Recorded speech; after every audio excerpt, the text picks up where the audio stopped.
Okay, welcome everyone. We're going to get started with the work session. It's Monday, February 23rd, 2026, 4:30 p.m. here in the Thomas J. Smith Council Chambers, City Hall, 400 Washington Street, Burlington, Iowa. First up tonight on the work session, amongst our many discussion items, is the Treasurer's Report. Mrs. Crowner.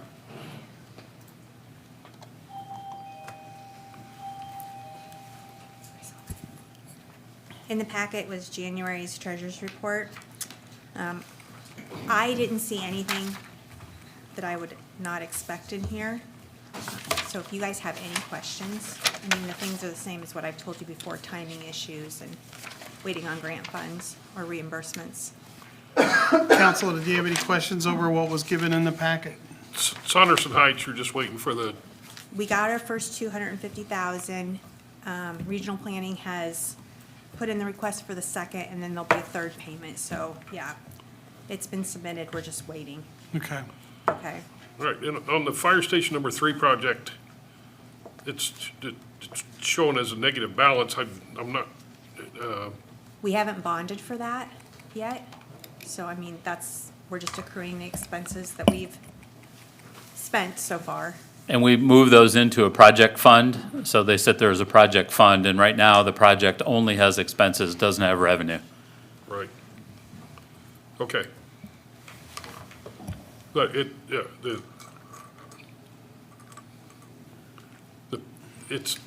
we've satisfied the contractors with all of those, right? Yes, Correct. Okay. yes, yep.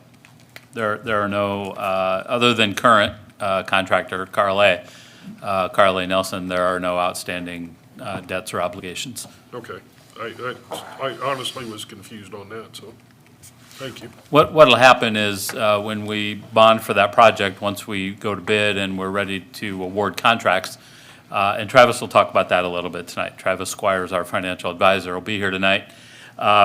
We'll decide how much of that current project fund deficit we want to reimburse ourselves for, or all of it, up to all of it, and satisfy that capital project item. Gotcha. Any other questions? I think we're good. Okay, thank you. Thank you. Next up is a discussion about Greater Burlington Housing, led by Amy O'Brien and others, I'm sure. Welcome. Good afternoon, Mayor and council members. Thank you for allowing me on behalf of the Greater Burlington Partnership Housing Committee. I'm here today with Mike Norris, Sarah Hecox, and Greg Monsager, and Chad Bird's also on our committee. Our committee was formed following the 2023 Housing Needs Assessment, and our goal is to identify practical steps committees can take to support housing development and neighborhood reinvestment, and to share these practical steps with each of our city councils. We have presented in the communities of Mediapolis and West Burlington and are honored to be with you here today. You should have received a letter in your packet from our committee, and we are encouraging 3 focused strategies. Number 1, to strengthen and consistently enforce nuisance and abandoned property ordinances. Number 2, prioritize funding for targeted demolition of structures that are beyond rehabilitation. And number 3, to implement and clearly publicize responsible housing incentives. You should have received a copy of our housing development and incentive brochure that can easily be placed on your website or given to developers that wish to develop in our area. But before I go any further, I just want to share a short email that I received from Chad Bird recently. He attached a copy of the Community Development Monthly Report and sent it to me and several of my directors, and he said, I want to give a shameless plug for our nuisance and community development folks. They are seeing some incredible redevelopment and nuisance results. We had 8 657A cases, 84 nuisances this month, and 125 junk vehicles year to date. We are cleaning things up. I work with superheroes. So it made me smile, and it made me feel proud of our city and the work that this council is supporting. You are doing great work, but there's always room for improvement, and our committee recommends an ordinance that will address our vacant buildings in a more proactive approach. Vacant and blighted structures reduce property values, discourage reinvestment, and impact safety. Communities like Keokuk and Fort Madison have adopted tools to address these challenges, and the Southeast Iowa Regional Planning Commission has provided copies to our committee to share with our city councils. You should have also gotten those in your packet. Our Housing Committee feels that requiring building owners to register their vacant properties annually will do three things. It gives city visibility. You cannot manage what you cannot track. It creates accountability for the property owner. Registration establishes clear ownership responsibility for maintenance, security, and code compliance. And a graduated fee structure will create incentives to produce reuse rather than long-term speculative vacancy. Our committee will continue to meet regularly and work to discover ways to support and encourage housing development and rehabilitation in the greater Burlington area. With our superheroes on board, I feel like we can accomplish a great deal together. Thank you. Do you have any questions for? Council, you have any questions after looking at the packet? The only thing I would probably say, Amy, I'd like to, because I appreciate the work you guys are doing, I'd like to read the members. Members of this committee are Taylor Collins, Amy O'Brien, Mike Norris, Melissa Swinker, Ryan Nagraki, Brock Ida, Jeff Burkhart, Sarah Hecox, Zach James, Kay Sackville, Chad Bird, Greg Mansager, and Doug Rolfs, just so you know, and it's read into record. Did anybody have any questions for Amy? Anything to add, committee members? Anything to add? Okay, keep up the good work. We'll keep working on it. And we would agree with Chad's assessment about our staff. They are superheroes doing great work, and I'm glad for them. Next up is after the housing update is now a fire station number 3 update. What's that? Oh, I'm sorry, housing update. They ran together, Sarah, sorry. Housing update from Southeast Iowa Regional Planning, Sarah Hecox. I'm Sarah Hecox with the Southeast Iowa Regional Planning Commission, Okay. and talking with staff, we thought it'd be a good time to come update the current council on our home rehab block grant that we have, the pilot we have that we are closing out, and along with some other housing grants. The home rehab block grant pilot, the city received $1 million in grant funds. This required a local match of $250,000 from the city. These are ARPA funds, and they were targeting cities that had invested in their downtown areas. So those were the communities that were allowed to apply for the pilot, and they wanted to kind of work on those neighborhoods surrounding the downtown. So the Saunderson Heights neighborhood was the one that was selected. We have completed 5 rental units, 12 owner-occupied projects, and 1 reconstruction project. Excuse me. Uh-huh. For the public, can you just say what ARPA stands for? It's the American Recovery. It's been about 5 years. Yeah, it was a COVID relief fund. Yes. Yeah, American Public Recovery, assistance? Public Is that right? Assistance, something like that. close enough. Sorry. I didn't Rescue mean- plan. Rescue plan, there it I is. didn't mean to put you on the spot, but I. Obviously, no one else knew it either, Yes, Sarah, all, so all cities and we all counties, the blocked state it was out. given the funds, and then they had different pilots throughout, So it throughout the was years. COVID money. Yes, That's to make that clear. Yep. So our program, we focused a lot on the exterior of the home, also health and safety, such as electrical upgrades and furnaces. So this is a project we did at 1113 University. We did siding, soffit, fascia, gutters, windows, roof. Another project we did right next door at 1111 University. Pretty much the same project. She received soffit, fascia, siding, gutters, windows, and roof. We did a project at 206 South 8th Street. Another project on 9th Street. And this is the back side of that project on 9th Street. And a lot of our projects, we needed these 3 main rehab items with a siding, roof, and windows. So we saw some large project grants to the homeowners. So that's why we just ended up with the 12 homeowners. And then also these funds, they had a component that you could rehab or renovate abandoned properties, and this was to reduce negative impacts in the neighborhood. Since we don't see funding for this a lot, it was decided that we would address the project at 1100 Division. So the reconstruction of this property took place on the original footprint of the house. It is a 3-bedroom, 2-bathroom house, open concept. It does have a 1-car attached garage. It's for sale for income-qualified homeowners at $180,000. There is down payment assistance available for the home buyer, and then the city would also offer their tax abatement to the homeowner. Here's some interior pictures. We talked about having an open house, so we'll let you know if that gets scheduled for you to attend. A couple rentals we did, one at 1116 University Place. They received siding, soffit fascia gutters, downspouts. This has 3 units in it. And then another rental project we did over on 10th Street. This one has 2 units. Again, this grant allowed for rental properties, which we don't typically see. So it was nice to help some of those buildings in this neighborhood with the rental projects.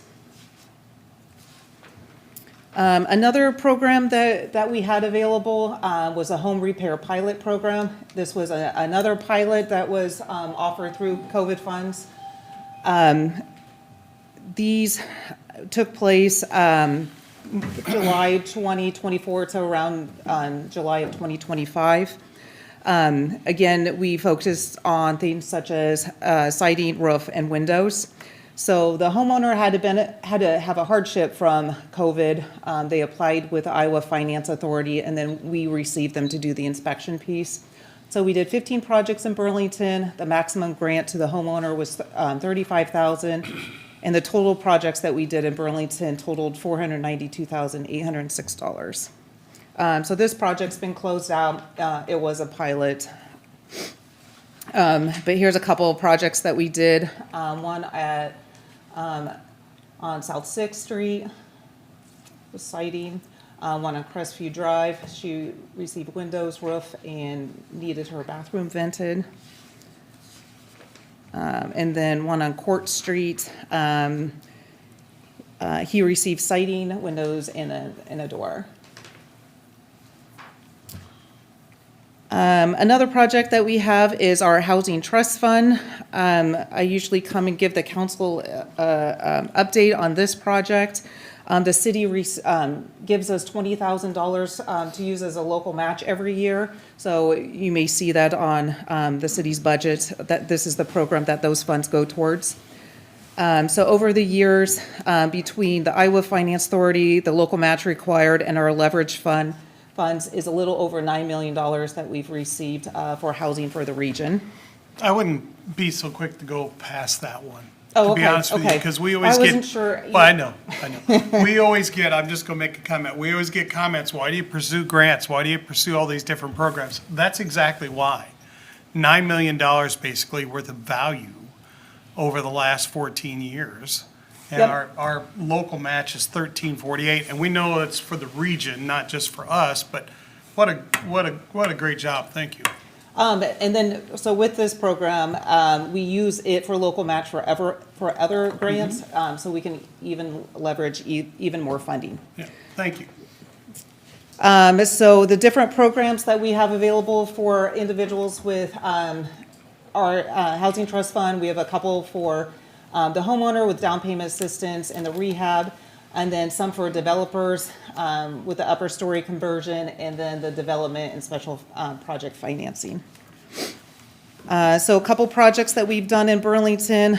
We had individual on Agency Street, she needed new windows and doors.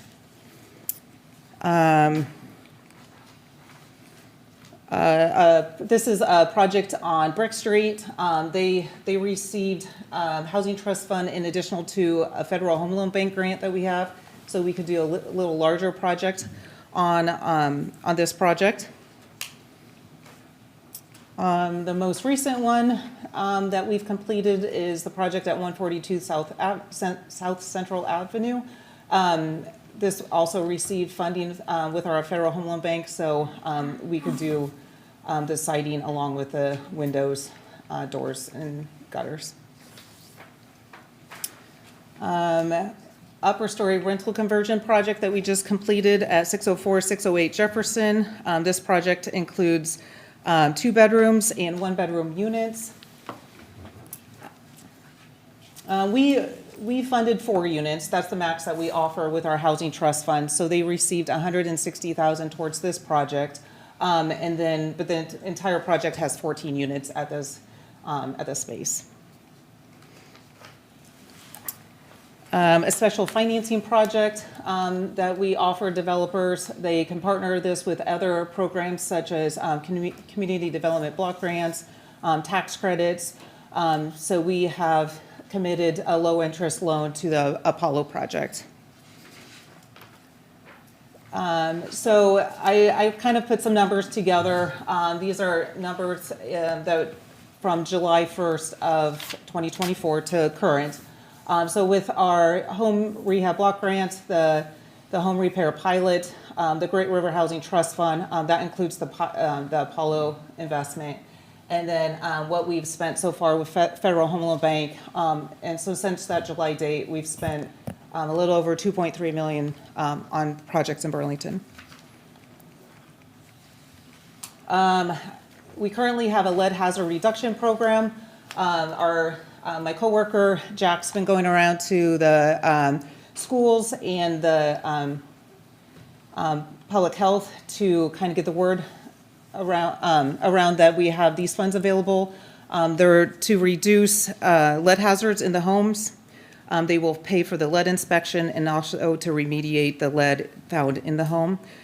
Windows and other painted surfaces contain lead, so these are kind of the items that we will address.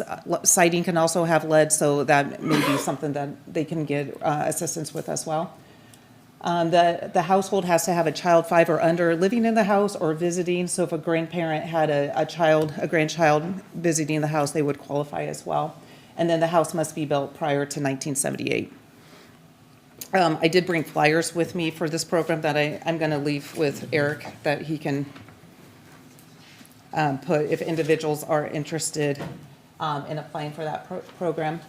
This is a variety of different income guidelines. All of our programs seem like they have different incomes, so that kind of goes over those if somebody's interested. And then looking forward, we apply every year for a Great River Housing Trust Fund. We appreciate the commitment that the city gives us each year for our local match. And then we also have our lead hazard reduction program. We're finishing up our Federal Home Loan Bank rehab program, and then we are planning to apply for another one in May. The city's aware of the community development block grants. They did away with the housing programs, and this year they are offering those again. They have the upper story rehab program and then also a roof replacement program. Assistance with home program, if there's interest there, the variety of tax credits that you're aware of, partnering with Homes for Iowa, and then also doing development with our Southeast Iowa Housing, Inc. So those are different options for future housing projects. If there's any questions, my email address, phone number to the office website. Great. Counselor, you have any questions or concerns that Sarah can address? Comments? No, but so many bright spots, and it's nice to drive around and see the The work progress being in done. these beautiful Yes, homes. we have a lot of people on fixed incomes that are very appreciative to receive the funds. Without them, their house kind of falls into disrepair. It's really kind of a life-altering event, isn't it? Yes. For a yes. good reason. Yep. So We've that's- seen a that's lot of windows lately, and many of the homeowners comment how much it saves them on their utility bill, so that's I nice love to hear. that. Yes. Well, keep up the good work. Yep, yes. Anyone else? I will just say that those homeowners or tenants have to have more pride once you're done. Yes. Because you can Very see it excited. on every property, and so it's great stuff. Mm-hmm. Keep up the good work. Thank you. Thank you for your time. Thank I you. appreciate it. Okay. Now, Fire Station number 3 update. Chief Toops. Thank you for coming, guys.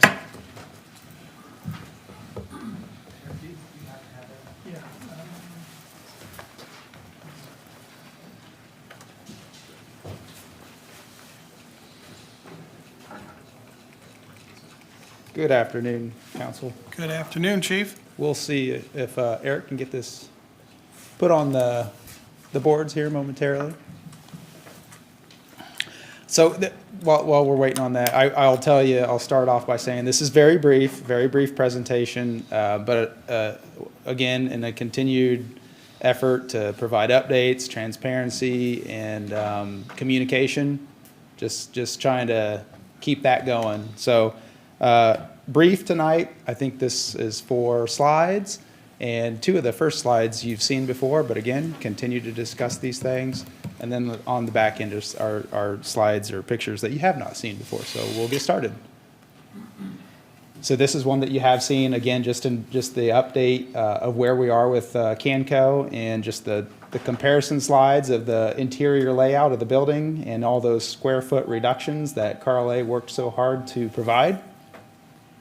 This was provided to us about 2 or 3 weeks ago, and it was actually pretty important because we had to give our department stamp of approval on all those square footages, and then just the spacing that we wanted and how we thought the building would flow, and all of our priorities, because when we approved this footprint, that essentially had Carl A. and Klingner mark yes, proceed forward, and then everybody else waiting in their queue, IT, HVAC, mechanical, electrical, is starting to, in the backgrounds, work on exactly what you see in front of you. So just, you have seen that before, but again, there it is again. You've seen this one also. That's the same thing as the slide just before it, just the reductions in square footage from all the exterior areas and adjacent areas and pavement. Big takeaway here is approximately 18,000 less square foot than the original project. This is one that you have not seen, and this is probably the newest update from Canco and Klingner. So this is essentially what they call 99% of what they're mocking up as the exterior of the fire station. 2 views there. If you're looking at those 2 main pictures on the right side, pretend you're standing on Roosevelt, if you would, and looking at the front of the fire station. So this is pretty true to what it would look like. The doors, the garage doors, perhaps might be red. And then also like the color of that exterior, it looks like brick. That would actually, what we're planning to have it be is precast walls that looks like brick. A lot of new techniques and advancement in how they can do precast walls these days. But we're looking forward. We have a plan about going to the company that they're hopeful to have get this bid and go tour their facility and pick out the design, the color, you name it, of the precast wall. But that would actually be a precast wall that's to simulate bricks. And we're told it looks quite good. So I guess I'll share, though, the reason I do put that other visual, which is the aerial view with the red box, is what you don't see in those pictures are a 3-story training tower in the background behind the fire station. However, we're still showing that red box because and Klingner and Canco understands this 100%. We're not building a fire station. We're not planning on any of that right there during this project. That is a complete separate project.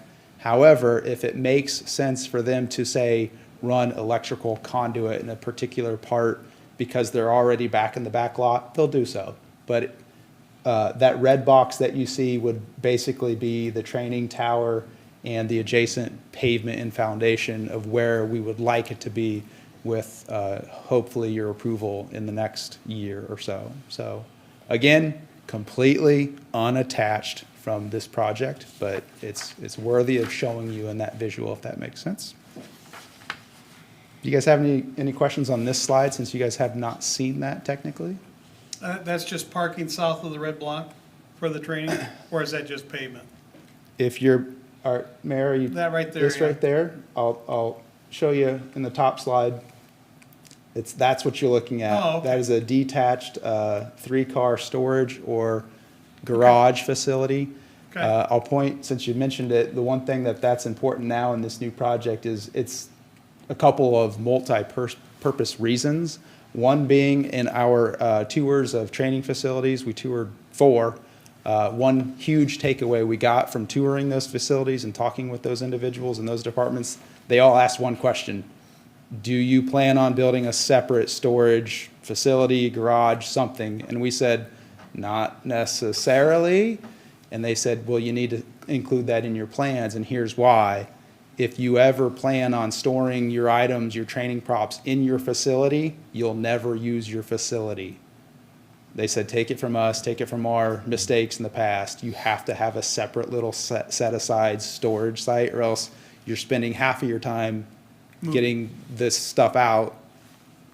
But that was some of their advice. Also, in consideration, again, multi-purpose, we have several trailers and other smaller vehicles that we simply ran out of space. This could perform a dual role where we park those vehicles in a secure and safe space, and then also in proactively preparing for what might be a mowing and maintenance of the lot. So if we were to have mowers, snow blowers, things of that type of maintenance, if we started storing them in the actual apparatus bay, that would go against responding quickly in the vehicles that it's geared and meant for. So you don't want to have a mower sitting in front of your fire station, or I'm sorry, your fire truck.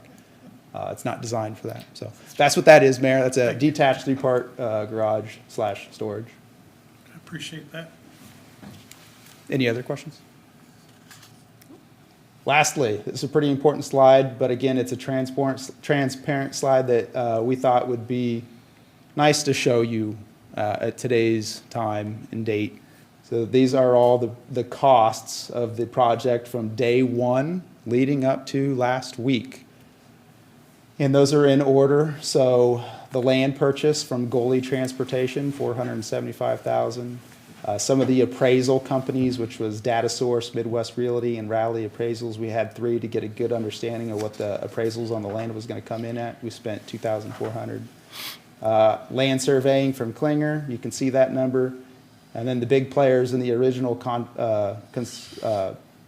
were DCI and OPN. You see the costs associated with those 2 companies. And then we progressed toward Canco, which is Carl A., and where we spent money with them, and then Klingner again in their official role in designing this new fire station. And you see the totals there, just over $1 million. That is what we've spent on this project to date. So if you don't Okay. have any other questions, Council, questions, comments, concerns?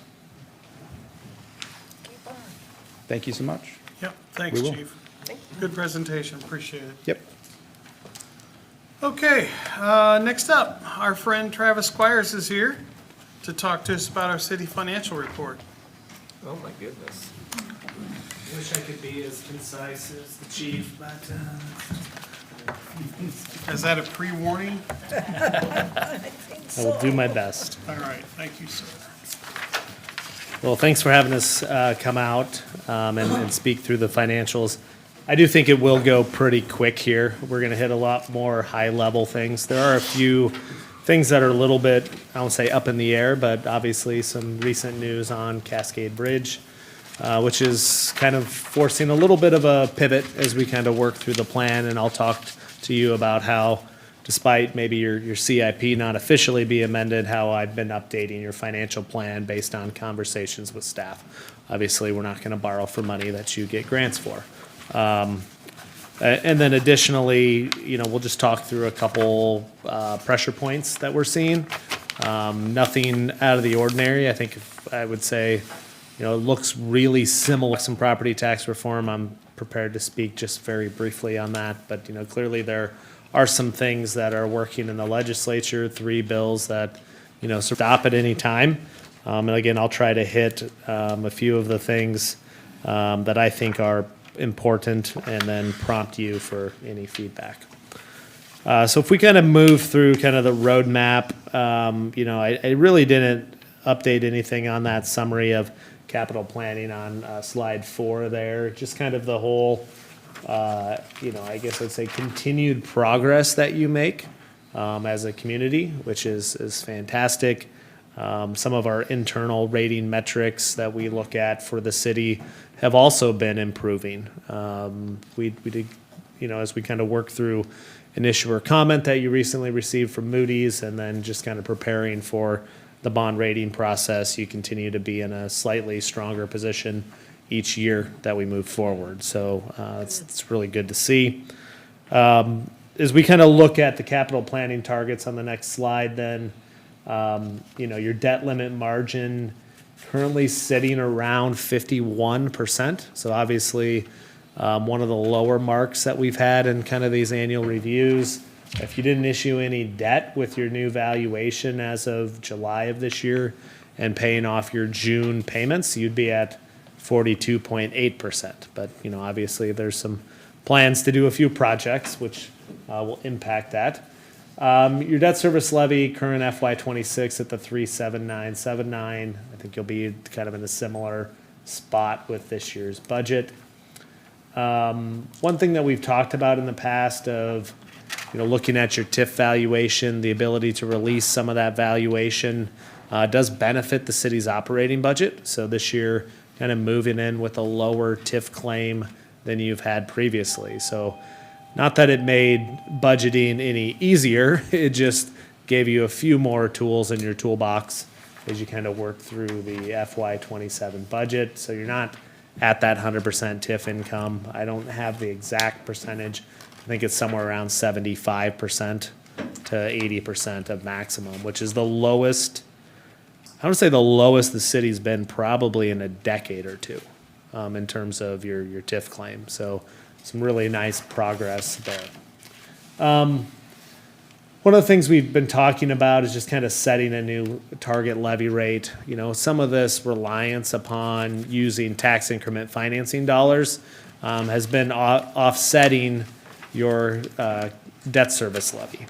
So as you kind of think about transitioning away from having as much TIF valuation claim, it might put a little bit of pressure on, if you're going to do the same level of projects that you've been doing, a little bit more pressure on the debt service levy. Now, all that being said, some of your operating levies do get a little bit of relief there, but just know that's one thing that we'll be continuing to watch. There may be some things, projects that, if we think about your street program, for example, could there be some opportunities to enhance what you're doing with some of your potential side streets, or some of your street program actually be funded out of your tax increment financing dollars instead of your debt service levy? I think there's going to be some opportunities there. But nothing that you're being asked to make a decision on today. It's just as we kind of think through the 10-year plan, we could start to see a few things shift. Anything you want to add there, Chad, on that topic? No, other than just, Travis mentions modifying our TIF list, our urban renewal plan. Some things to keep in mind, maybe the fire station. We have a couple of fire apparatus that we're looking at in the next couple, 3 years. Maybe those get added to a TIF urban renewal list. And then some of the side streets or residential streets, which we haven't really talked much about. But with us using less and less TIF, maybe that's an opportunity to make an impact in the neighborhoods. So just something to think about. Okay. So just a few things on property tax reform, just so you're kind of aware of a few of the things going on right now. There are, and maybe you've been briefed on this, so I'll try to keep it short and to the point here. There are 3 bills that are out there. The governor's bill has been assigned both a House and Senate study number. There's the Senate Study Bill 3001, which is kind of the rehash of Senator Dawson's bill from last year. And then the House has a bill, and they range from 109 pages to like 28 pages, depending on the bill. Actually, two of them are over 100 pages, and the House bill is the short one. There are certain restrictions that do come in. If we hit the House bill in particular, there's some restrictions that come down to voting a lot more projects. That would be kind of a key thing that we would mark off there on that one. There's also some restrictions into how much you can grow your budget, looking at more hard caps on your operating budget as opposed to valuation-based system that we have right now. When you look at the Senate study bill 3001, I think the one thing we continue to see on that one is understanding how the impact may end up shifting some property taxes more to the residential homeowner side, if you look at kind of a class mix between commercial and industrial. But we have not yet aligned all of our assumptions with what's coming out of that Senate study bill. So I kind of reserve a little bit of, I won't say criticism, but just kind of reserve a little bit of our analysis that we haven't seen numbers coming forth from like the Legislative Services Agency on that bill to really make a good, kind of show us your numbers, we'll show you what we've come up with, and let's compare the two. We have done comprehensive modeling of all three bills, including comparisons to the status quo, and we've been working a little bit with the Iowa League of Cities on that analysis.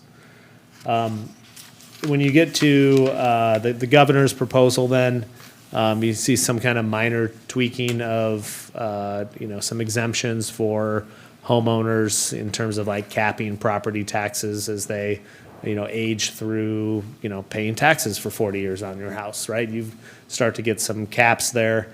It's a little bit unclear how communities with aging populations could see some tax burden shifting, right? If you end up, let's say, as an example that, everybody's paying property taxes, then as a aging community, maybe only 65% of those people are now paying taxes or paying increases going forward. There's a resulting shift that would take place there. And so, one of the questions would be, does that make it harder to attract new homeowners to your community? So I think there's just some things that need to be fleshed out on those bills. Again, we don't stand here opposed or against anything. We're just kind of pointing out a few of the things that cause us a little bit of heartburn when we get through the analysis. So kind of hit pause there. Any questions or anything you guys? Chad, you probably briefed the council on some of these things already, so. Yeah, probably too much. Normally involves spitting on the ground and stuff. Jeez. Yeah. Exactly. So Stand just so you know, big kind of feet. progress, what we're hearing is subcommittee this week on the governor's proposal, subcommittee potentially scheduled next week on Dawson's proposal. We haven't heard anything on the House bill. So we'll see how that progresses. We've, again, been in dialogues to try to figure out what's the best way to engage the parties. We've heard from a few people that they're got to get in the room together and talk about what they like on each of the bills. I continue to contend there'll be a Frankenstein approach to the bills, and that we'll pick and choose things we like, and everybody will just go home happy. It won't happen, but I think there is a thought process that they really want to get something done in the legislative session this year. So I think some of it will be also trying to play defense on the things that you think are most important to protect. So I should stop there because the rest of the commentary just gets into more opinions. So I should avoid those. Just makes us worry more. Oh, yeah, let's just say we put a lot of time into it so far, and From my side, if all that goes through, if the veterans credits and the seniors credits and all that goes through, the city's gonna have to pay me to continue to live here. Because the taxes will be completely wiped out, and there's going to be a balance there that's, Yeah, and so if the city budget grows at 2% still and you exempt people from paying taxes in it, then the money doesn't grow on trees. So it'll be an interesting dynamic for sure. Yeah. Go ahead. Do you think that the legislators recognize what they're doing to the cities? I think they're trying to. I think they're trying to understand the impacts.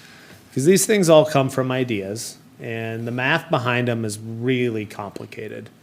And so they need numbers to make data-based decisions.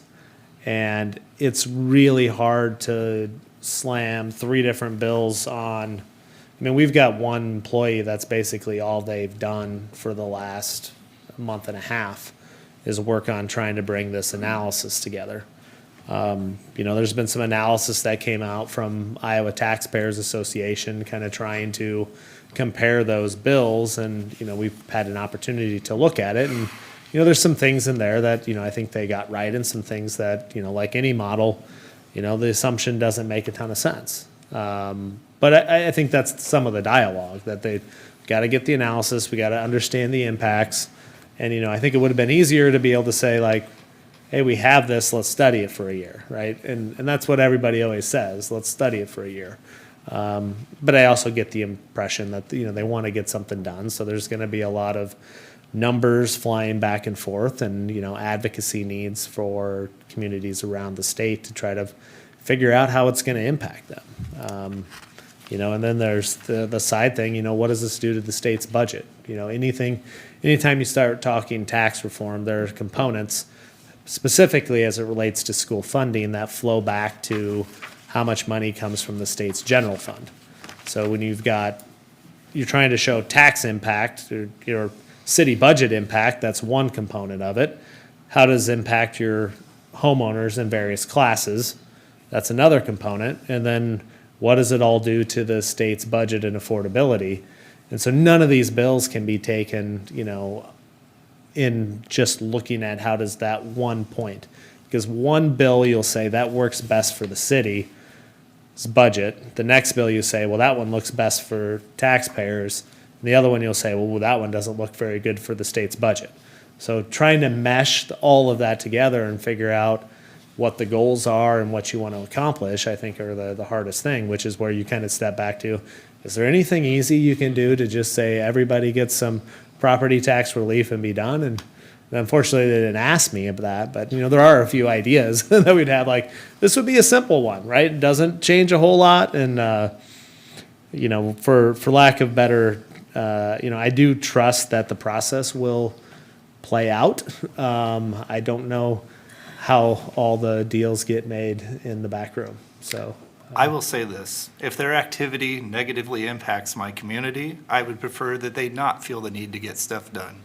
They can just sit on it, Yeah, we could sit here, right? we could sit here and throw bricks at them all day long, because I do think it's somewhat, humorous is not a good word for it, ridiculous that they're now talking in some circles on both sides of the aisle about rescinding House File 718.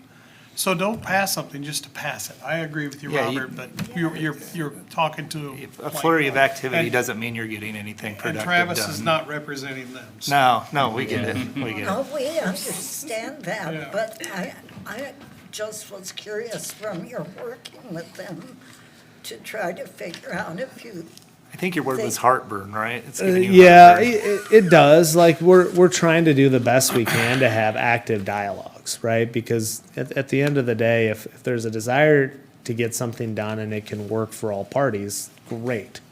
I fail to see how there aren't winners and losers somewhere. Like, how do you have a bill that passes and everybody wins, right? That's the hard part. And, I think some of the talk is revenue restrictions, right? And, I think to candidly talk through your scenario is like, you guys feel like you've been on that anyway, based on the Right, existing right, legislation, yeah. right? Your valuations have only allowed your budget to go up. And, the funny thing is, Chad has these numbers, it's like, well, one of these bills gives you 2% growth. It's like, well, we've probably actually had about less than that over the last 10 years anyway. So, like, you've already sort of been rowing the boat, so I don't think it changes a lot for you, really, any of those scenarios from just operating. But I think for those who have been experiencing a lot of growth, it could be very limiting. And again, I appreciate the sentiment, because we're also in the same boat. Like, if it doesn't help, then why change it? And Patience is a virtue. yeah, but I do think this also just comes back to, we probably had a good opportunity few years ago when we did income tax reform to talk about this in a broader standpoint of, well, how does income tax reform relate to property tax reform, and how does that all play out? And again, I trust that there's smart people up at the legislature that will figure this out, and, you know, I think we'll just let the committee stuff play out and then be prepared to help offer solutions has been sort of our goal at this point. But I'd almost guarantee we've spent more time as a firm on this than anybody else in the state, but I don't want to toot our horns too much on that. But I think we got a pretty good idea of what's happening with the bills. All right. Thank you. So on to some good news.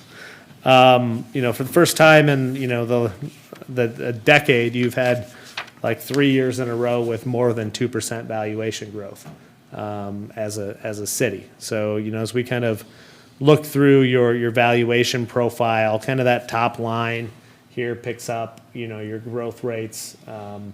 Actual valuations up 8.35%, sort of continuing this growth profile. A lot of this due to residential properties going up on the actual valuation. Now, there's been rollback rate changes each year, so you're seeing a lot more modest, what we'd call taxable valuation growth, kind of that next section over. So a couple of years of decline, 3 years now, a little bit north of 5% growth. From a debt levy perspective, you know, we see your valuations up about 5.1%. From an operating budget standpoint, up about 9.86%. And again, that's due to this about 30% reduction in TIF. So if you can look back on that TIF valuation on the far right, 4 years ago, 3 years ago, claiming 124 million of valuation there in the TIF, which is about 100% at that time. Then having 3 subsequent years where you've released valuation out of your TIF. Again, that's part of why your operating budget growth has been a little bit stronger. So you've kind of slowed down on that capital spend out of TIF and have a little bit more to play with in the operating budget. Any questions on valuations before I move on? Are the negative numbers then because we were TIF heavy then? Like when it bounces from like the -2 and 1 back up to 6 and 8 and 5?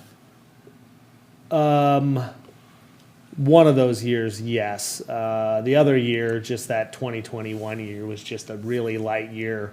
If you fall over actual valuations up 0.55, and you can see taxable valuations were down each of those years. And that's really due to changes in the rollback rates, revaluation of properties. Sometimes you get protested valuations that were on 1 year and then off the next. That's when rollbacks were really kicking in, or? Rollback rates do shift, and they're a statewide issue. So if, for example, if statewide valuations went up 10%, sorry, let's just use 6%, on a actual valuation, on a taxable valuation, they're only allowed to go up 3%. For valuation statewide. But if you're an outlier in your community and you did not have that type of home appreciation in your community, you're still going to be hit with the same rollback rate change, even though you didn't have the appreciation. So it's a statewide rollback, but your individual values are going to be, you know, city by city, assigned by your county and city assessors in some locations. Is that helpful? Yeah. Perfect. Debt profile for the city then on the following page. We just usually stack this up by each of your debt issues. And you can see nothing issued in 2025, but you can see really going back all the way to 16, you can see the sequence of debt that has been sold. If you follow all the way to the far right, that's picking up your total debt payments, about $5.8 million per year of total principal and interest payments. So $43.7 million of debt. You'll pay off 4.5 of that this June. You've already budgeted and received most of those revenues. On to the next slide then. There are components of your revenues that are paid with other sources. And so you can see TIF, there's a sewer component, and then the flood mitigation revenues are separate, and we'll call it sales tax increment.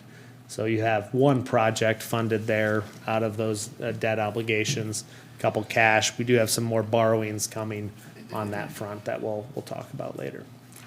So of the, what I'll call $51 million of total debt, about $24.7 million is coming, so about 50% is coming from sources other than your debt service levy. Most of it, TIF, is the larger component. Bless you. So if you look at your tax rate history on the next page, the top illustrates levies only by the city of Burlington, and the bottom picks up a resident of the city within the Burlington Community School District. So you do see here in FY '26, city's levy moved back up to 1593, primarily due to funding of employee benefits.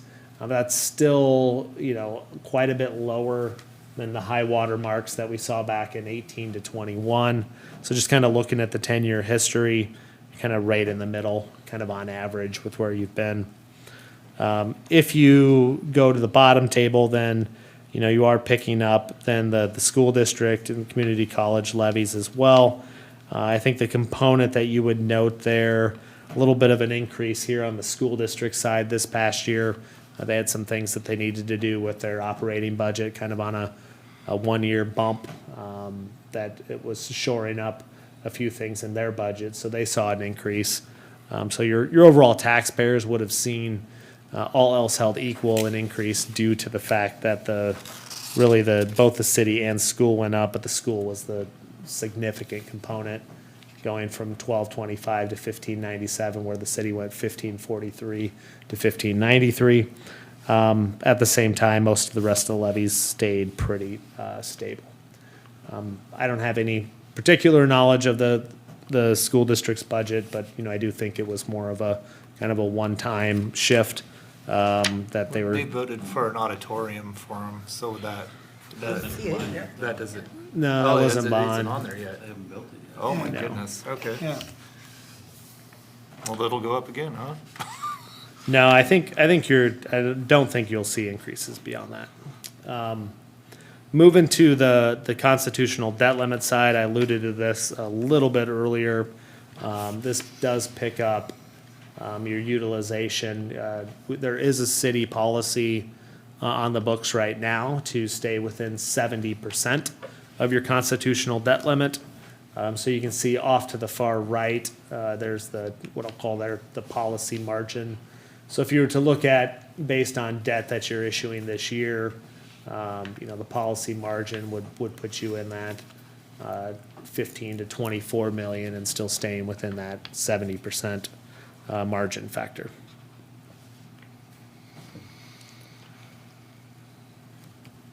Keep in mind, constitutional debt limit is a number that you have to live within. It's 5% of your actual valuation. So of the 1.83 billion of valuation for the city, you have a debt limit of 91.6. And again, based on projections after making payments this year, you'd be at 39.2. So about 52.4 million remaining in your debt limit. There's been some conversations internally, just is the 70% number still the right number? Or is it better to look at more of a fixed number as opposed to a percentage? Certainly if you go back 10 years at 70%, your available margin, your debt limit was much lower at that time. So if we went back 10 years, your valuations are about 50% lower. So, is there a better policy margin limit than 70? Perhaps. What we've normally done with your scenario in your 5-year forecast, trying to make sure that if you do go over 70 in 1 year, it does balance out within the 5-year plan, and you can kind of see how that's played out pretty well for the city. So again, keeping a much more, I guess I would say, manageable debt limit than you were 10 years ago. So a very, very good progress on that component. We do have a couple of your outstanding sewer loans listed. We anticipate kind of coming back with more of a more formal sewer conversation. So this was just loans that, we do have some SRF loans, projects in progress that need to get updated in this table that aren't being shown yet because they're not final. Okay, so moving on to current year.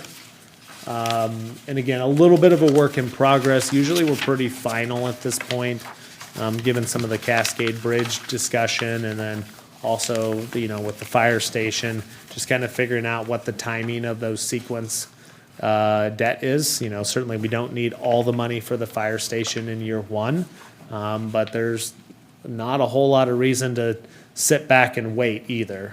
Some of the talk has been maybe holding back a little bit, perhaps the contingency component, and not leveraging that as you kind of work through the project and then doing what we call kind of a cleanup financing with next year. So if there's $1 million and you determine you only need 700,000 of that to get the project done, then let's only borrow 700,000 of it and not rush in and borrow for the full amount right now. So that would be a common approach for communities that might borrow every year for projects. So as we look at the current year financing, you're going to notice something a little bit unique here, given that we had started the process last year and got what we call a pre-levy in place with your FY 26 budget. We have excess funds here to throw at the first year's payment. So we're looking at, of the $12 million borrowing, about $1.3 million of that being paid off in the first year. So you'll have the room within your levy limit, as well as some of the excess funds from FY 26 to put towards a payment here in this first year.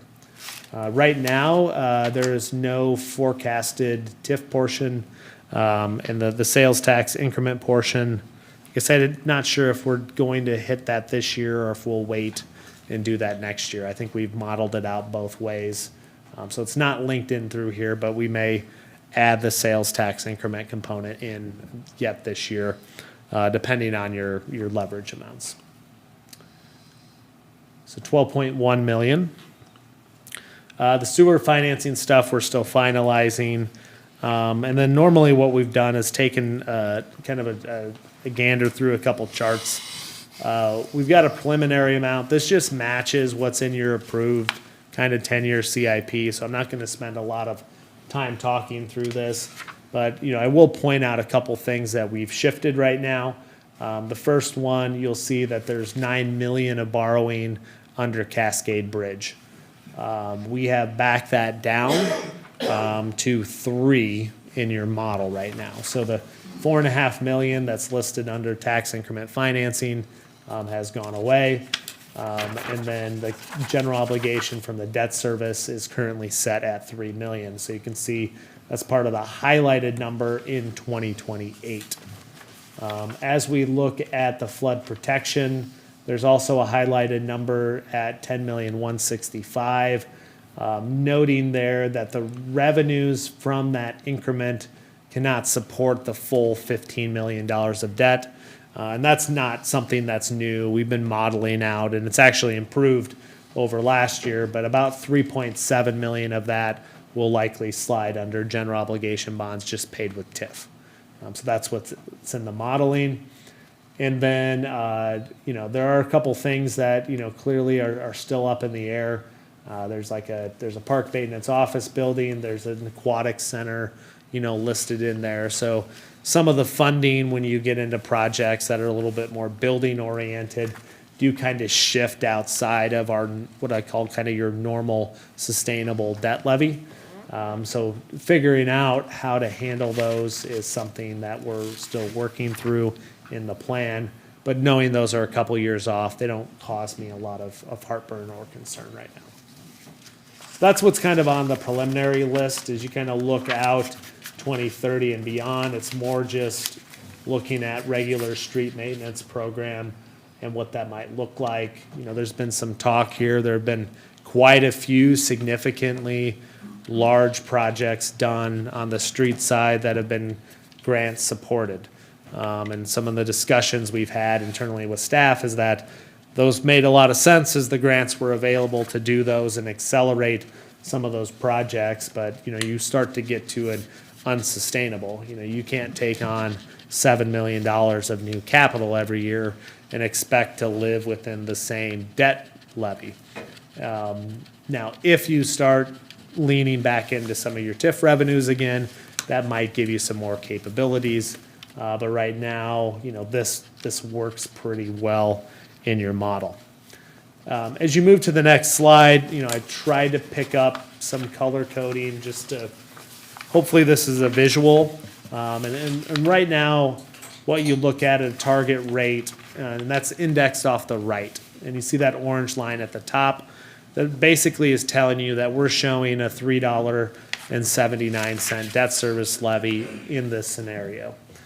Based on that levy and a normal amount of valuation growth, your light blue there is your existing debt that needs to come from there. You saw this in another table earlier, but this is a visual representation where the gray, blue, whatever color it is, that's on the top represents dollars that would fit within the 379 levy. So this is what you would want to see, some availability to take on additional projects. And so that's what we're modeling out. And then we're going to show you, based on the projects that you put in the plan on the next slide, what happens if you go through with that. Now, again, it gets a little bit convoluted here. I tried to keep the same blue as existing and then gray as available. But we do have a couple things that we're doing with the debt structure. We're not agreeing to scenarios where the city backloads debt. In other words, you pay interest only for 7 years and then you pick up principal. That's an easy way to pick up levy capacity today and hose yourself down the road. So essentially what we're trying to do is keep things that are sustainable and then push back when we think there are potential issues. In this case, and again, based on the projects that were in there, including, the aquatic center, we would see the potential need to bump up the debt service levy in order to accommodate that. There are other things you could do, which would be related to slowing down some projects or doing some more projects out of the tax increment financing bucket, where you're going to see in a couple slides you actually have a decent amount of availability. So we're seeing a little bit of a, I'll call it a compression here. If you were to ask me today what you needed to do, I would not include increasing your levy rate this year. But if you don't shift out of this plan, find TIF for some things or delay some things, you're probably going to look at the need to increase the debt service levy, 25, 30 cents in order to fund the plan in its entirety. This is not any different than the message that we had last year. I think we said 20 cents last year. It's a little bit larger this year because there's a few more projects on the list. So this, I wouldn't say this is bad news. This is just simply the reality of the way it's structured right now, able to for sure stay in FY '27 within this levy component, next year potentially needing to look at adjustments if we don't change the CIP, which I assume over the course of the next year, we'll keep modifying dates and timing. And, I'll say most of this is on me. We just haven't spent a lot of time looking at a lot of the out years in our plan right now. So Chad and Stephanie and Nick and I will get together and keep working on this. From a council perspective, while this might look concerning, I would not take this as, we're going to increase the levy rate next year. This is just living within the parameters that we put forth. It would show the need to move it forward. Certainly, before you get to that place, there will be more dialogue about how you could phase projects to fit them in or lean into TIF more. So this was just very simplistic, not trying to be too creative or outside the box in our thinking in showing this. But as you can see, as we kind of work our way out beyond 38 and beyond, there continues to be room to pay for that. So the knee jerk would be, well, don't increase it, let's just backload debt. But I just told you, we're not going to backload debt unless you understand exactly what we're doing and have a reason for that with projects. Fire stations and city buildings often hit that list of reasons why you might do a little bit of backloading or structure. You anticipate that facility to last more than 20 years. A street overlay, street improvement, if you backload the debt on a 20-year schedule, you're going to be replacing that street before you've paid off the debt on it. Doesn't make a lot of sense. So I'm not totally against backloading, but I would say maybe we should be a little bit more aggressive. And again, it could just be a short-term thing where you need to pop the debt service levy up while you're getting through these grant-funded projects, and then after that, you have some ability to lower it back down. Chad, anything you want to add on that? I think we just haven't spent a lot of time on this, to be honest. I don't want to cause a lot of alarm here on this, but I'm just showing you what the model spits out right now. Okay. Moving on to the TIF. So this would be what's available today. So same type of thing. And all I've done here is I've actually just locked that we would not take any growth in TIF. The only thing we would do is allow areas to expire on their 20-year time frame. And so what you see here based on the existing revenues, you can see the decline from taking 3.5 million down to about 2.7 million in revenues. That's what's happening this year. And then you can see the future declines happening as well. The blue, light blue there represents existing debt, and then the gray represents the available before any new debt is structured. If you go to the next slide, we're in a much more kind of modest amount of new TIF coming into this. Unfortunately, the coloring I didn't notice it until I got it printed. But there is a difference between the gray and the blues as you move out beyond 38. It's very difficult to see, and I'll get an update on that. One of those was supposed to be tan, and it just didn't show up. So I'll get that slide updated for you all. But the thing you will see here is that, by and large, again, without doing a lot of smoothing on the debt structuring, you do end up with quite a bit of availability, even while reducing TIF income to about 1.7 million 10 years from now. So that's a significant shift in what would be happening with your TIF claim. Prior charts in other years definitely had more revenue going into the TIF. So we're still showing the ability to keep releasing TIF under your project load. All right, any questions before we move on to kind of the last component? If you want to look at what that might mean in terms of smoothing TIF, if you go back to the budget book, when I show our comparable cities, I think I show over on the far right the percent that city is using of TIF and where we compare in that. So that might be a correlation between what's it look like as an average use of TIF compared to other cities.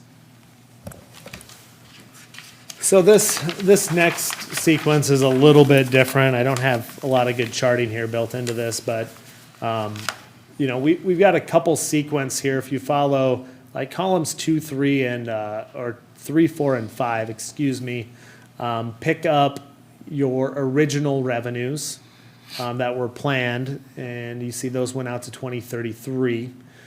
You had an amended plan for your targets with amendment number 1, and you can see those revenues then went out to 35. And then what we're planning from is actually still a little bit lower than your amended availability, and that's effectively 23.9 million of the 26.2. So that's what's forecasted to be received at this point. I actually think there's a chance you get all the way there, but for now, we're not planning on it. If you do get all the way there, you'll have a little bit more available to pay on these two projects. Right now, we're showing borrowings in 26, 27, it could be 27, 28 of 5.4 million and 6.98 million, additional 12.4, and that compares to almost $16 million of projects. So the rest of it is being made up with GEO TIF borrowing. So if we do get through all the revenues, not need as much money in your TIF. Right now, we're not planning on that. You can see we've got debt obligations right now that cover about 8.7 million.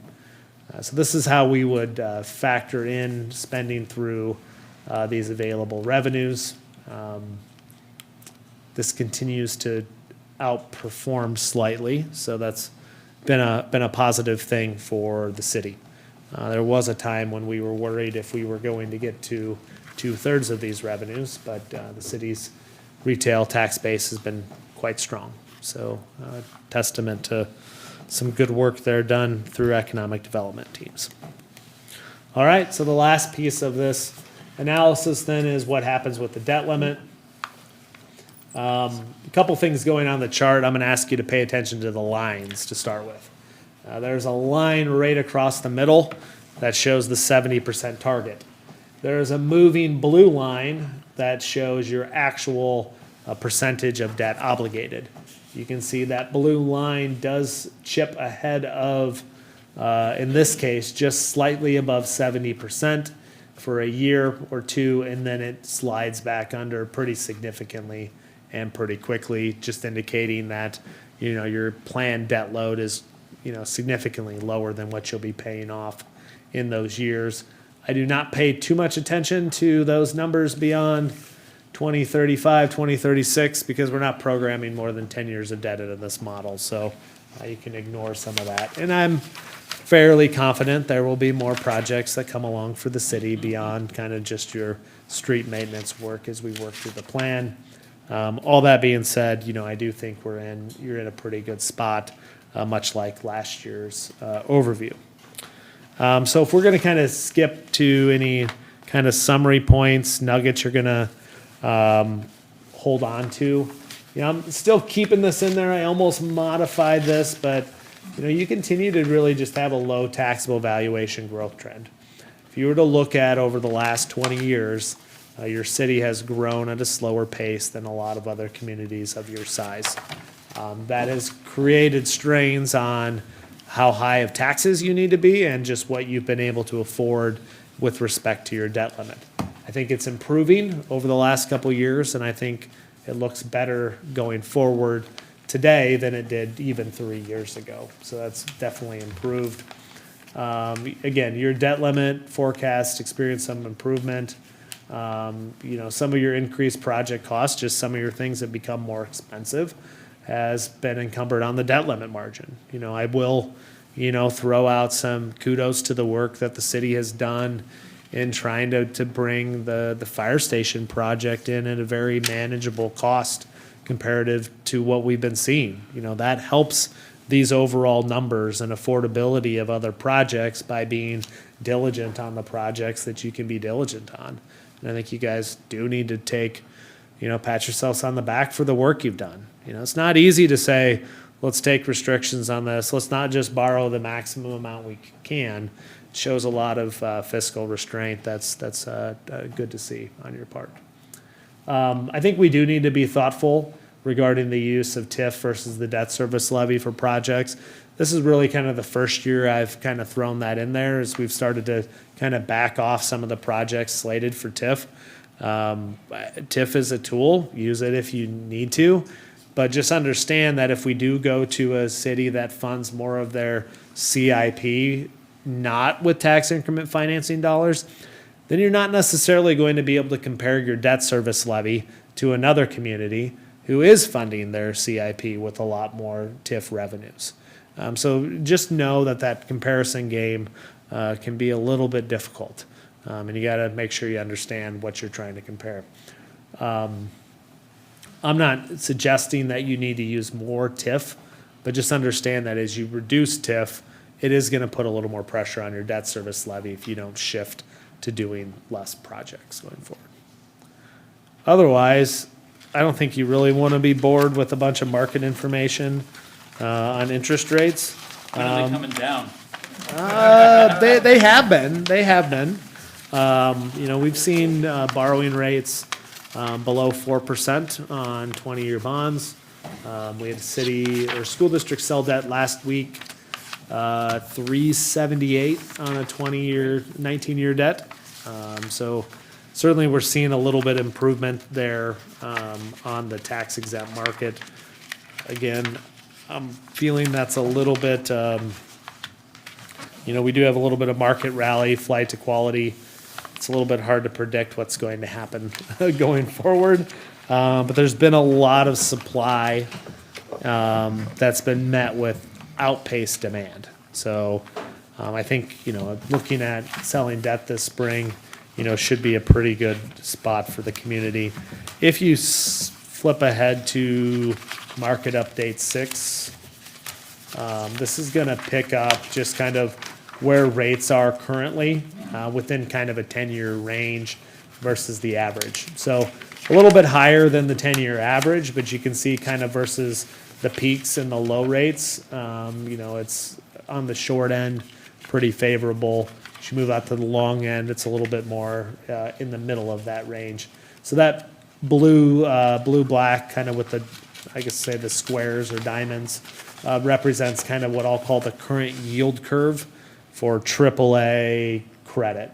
You're not going to quite enjoy those exact rates because you're not a AAA and you don't have, Iowa's got its own hair that would make it spread over. So even a AAA in Iowa wouldn't be directly on that line. So that kind of gives you an idea of where, there's some relative value versus the average. Certainly, we're still in a period of time where we're skewed a little bit by the lows from 2021 and 2022 on interest rates. So that 10-year history shows that. If you were to flip back now to, I'm going to take you to slide market update 3, excuse me. This is just picking up a 10-year rate, and you can see the improvement in the 10-year rate over the past year in the municipal market. So you can see we're currently at the low end on that 10-year over the last year. So, all right. I don't think I have anything else, Chad, in terms of big picture things, but always good to kind of give an update. Again, I think from a timing standpoint, we're still looking at potentially accessing the market here early May would be my guess. It could go a little bit faster. In terms of, things for next week, going to work with the city, make sure you've got your 379-ish rate built into your budget before it goes out for the proposed levy notice. We'll then follow up with the hearings as you kind of work through your budget approval. Obviously, don't need a hearing on the fire station. That was voter approved, but, there are other projects that will have some public hearings coming forward. Okay. Thank you very much. Anybody have any further questions or comments for Travis? It's a lot to digest, but. Yeah, sorry, it Well, is that's always all a right. lot. It's always very illuminating, so thank you. And we appreciate you coming over. I Yes, told you definitely. I wouldn't get through the couple slides as fast as they did the fire updates. Thank you, sir. Thanks, Travis. We appreciate your guidance. Let's see, moving on to board and commission reports. Start on my left. Tim, did you have any? No. Annie? No, I did not. I did not as well. Kay? No. Robert? No. Okay, then moving on to appointments, we have, looks like 4 appointments. First up is City Planning Commission, Brian Bross. His term will expire 4/7/2026. He's expressed interest in serving another term. His requested the council consider reappointing Brian to a new 3-year term, which will expire April 7th, 2029. Historic Preservation Commission, Stephanie Breakville's term will expire on 3/16/2026. She's expressed interest in serving another term. Is requested the council consider reappointing Stephanie to a new 3-year term expiring on 3/16/2029. On the Tree Advisory, Lisa Locke. His term expires 2/21/2026. She has expressed interest in serving another term. It's requested the council consider reappointing Lisa to a new 3-year term expiring 2/21/2029. And then lastly, but not least, is Rebecca LaBraque's term. I'm sorry, Rebecca, LaBreca, if I've got that screwed up. Expired on 2/21/2026. She has expressed interest in serving another term and that's also on the Tree Advisory Board. It is requested council consider reappointing Rebecca to a new 3-year term expiring 2021. Sorry, I hate butchering the name because it's the only thing a person really truly owns. So I apologize about that. So we'll vote on those. Moving on to the proposed regular agenda for March 2nd, 2026. The first up will be consider a public hearing, which will be consideration of plans and specs for 2026 Domeland Street Storm Sewer Project. Mr. McGregor, fire away. Good evening. In your packets, you had a fairly lengthy plan set. I will put an image here of just the project that we're going to go over. But just kind of a layout, the schedule, approving plans and specs would be next week. We would receive bids April 7th, and then go to council for the awarding of that bid April 20th. And then we plan the contractor start date sometime in mid to late May. This is a fiscal year 27 budgeted project paid for with sewer funds. So what we're installing here is Highway 34 rather is at the bottom of the screen. We have quite a bit of overland drainage currently at the end of the cul-de-sac of Domeland. We would install a new structure with some curb and gutter, some pipage that would go underneath Lucas Avenue and into the DOT right-of-way and connect to some existing storm sewer infrastructure there. The expected project cost is $145,000. Paid out of sewer funds, relatively a smaller project, but still kind of entangled with the different entities that we got to work with. So I can answer any questions. That, the one diagram AA looks pretty doggone rough. As you go in the packet, there's a little picture there in the lower right. Oh, yeah. Yeah. Any questions or concerns on this for Mr. McGregor?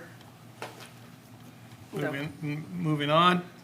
Number 2 will be a motion for the final adoption of an ordinance amending various sections of Chapter 73 speed regulations of the Burlington Municipal Code. Mr. McGregor? This will be the third and final reading on ordinance dealing with speed, as kind of explained in the past. The first section of that is a reduction, or change rather, in the speed time from the ordinance and the posted time out in the world. So the time will be posted on the signage from 7:30 to 4:30 on the school signage. The more recent change, and probably the bigger discussion out of it, is the speed limit on Mason Road. I can go back through that PowerPoint slide if you would like me to. Essentially what it boils down to is changing the speed limits that are currently posted at 35 and then changes to 25. Kind of a smoothing of the speed limit, I would call it, to 30 mile an hour for the duration of Mason Road from Roosevelt to the S-curves or Star Avenue. And then a resuming of 30 from Olive Street to Summer Street. So if you'd like, I can go for more in-depth at the council meeting if there's any commentary. Can't imagine we've had pretty little commentary, but Yeah, well, I don't mean, want to we- change something like speed limits on that area and not go over that with the public or you. But There's been some discussion on social media, but I think it's been pretty well quelled just by, hey, here's what it is. And, because everybody has their knee-jerk reaction. And I think it's been explained pretty well. So, I don't have any thoughts or concerns moving forward. The only reason I wanted to leave this for me, as a third and final reading is just because it is a change. So, any thoughts or concerns for Mr. McGregor? Voice them out now. I haven't seen a lot of discussion about it. I don't think there's a lot of issues from at least the circle I run with. Yeah. Okay. I would- Let's be honest, they're still gonna speed. But there are people that speed regardless. She admits it. No, hey, I didn't say, oh yeah, So- me.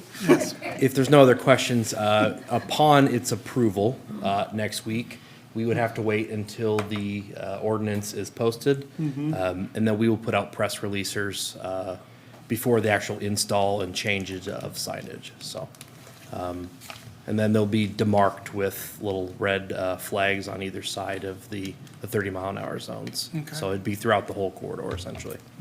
Did you have something you Yeah, wanted I to- think people, I didn't realize some people didn't know what the speed limit was. They already thought it was at 30, and I was just like, okay, well, that solves that. And I think some people are also confused about the 4:30 from 4 o'clock, and that's just has to do with the actual ordinance Yeah.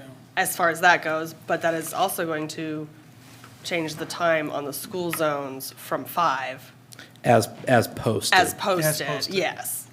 So I think there's just a couple things, and people, aren't gonna be happy, but Anything else?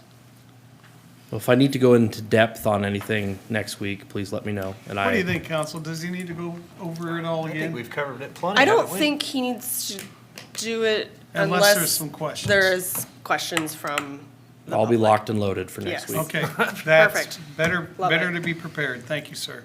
Yes.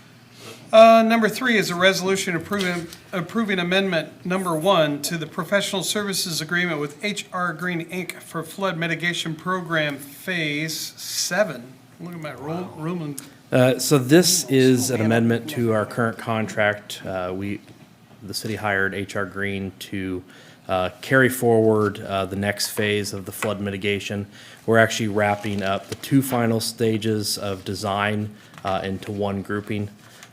So the previous contract had HR Green taking us to 30% design, just so we can kind of get a contract under basis and understand where we're going to move forward.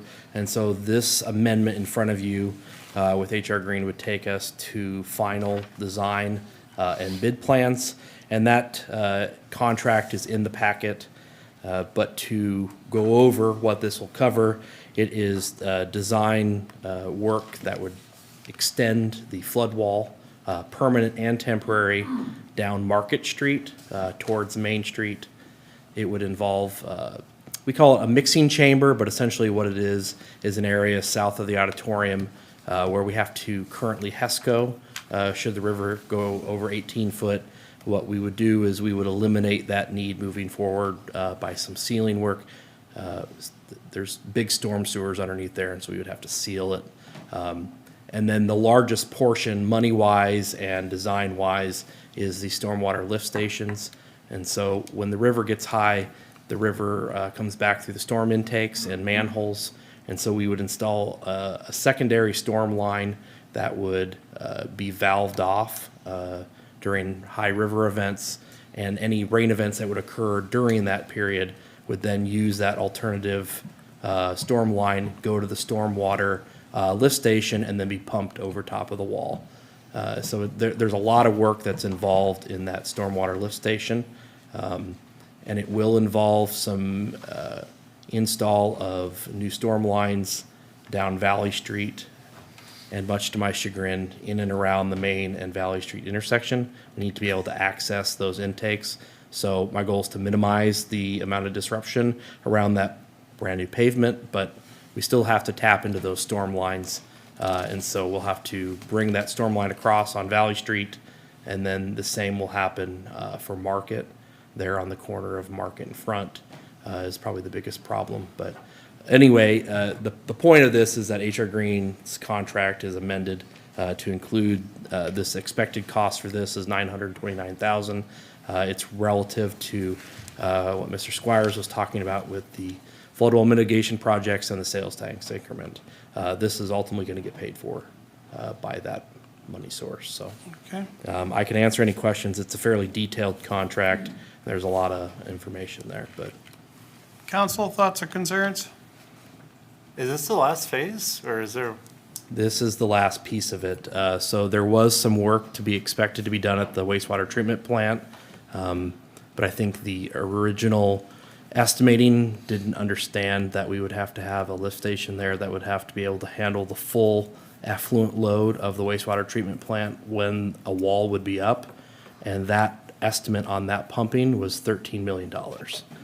So that was essentially our total budget just with the lift station at the plant. So after talking with Tim about the operations there during flood times, we think that we can get by with doing some other things.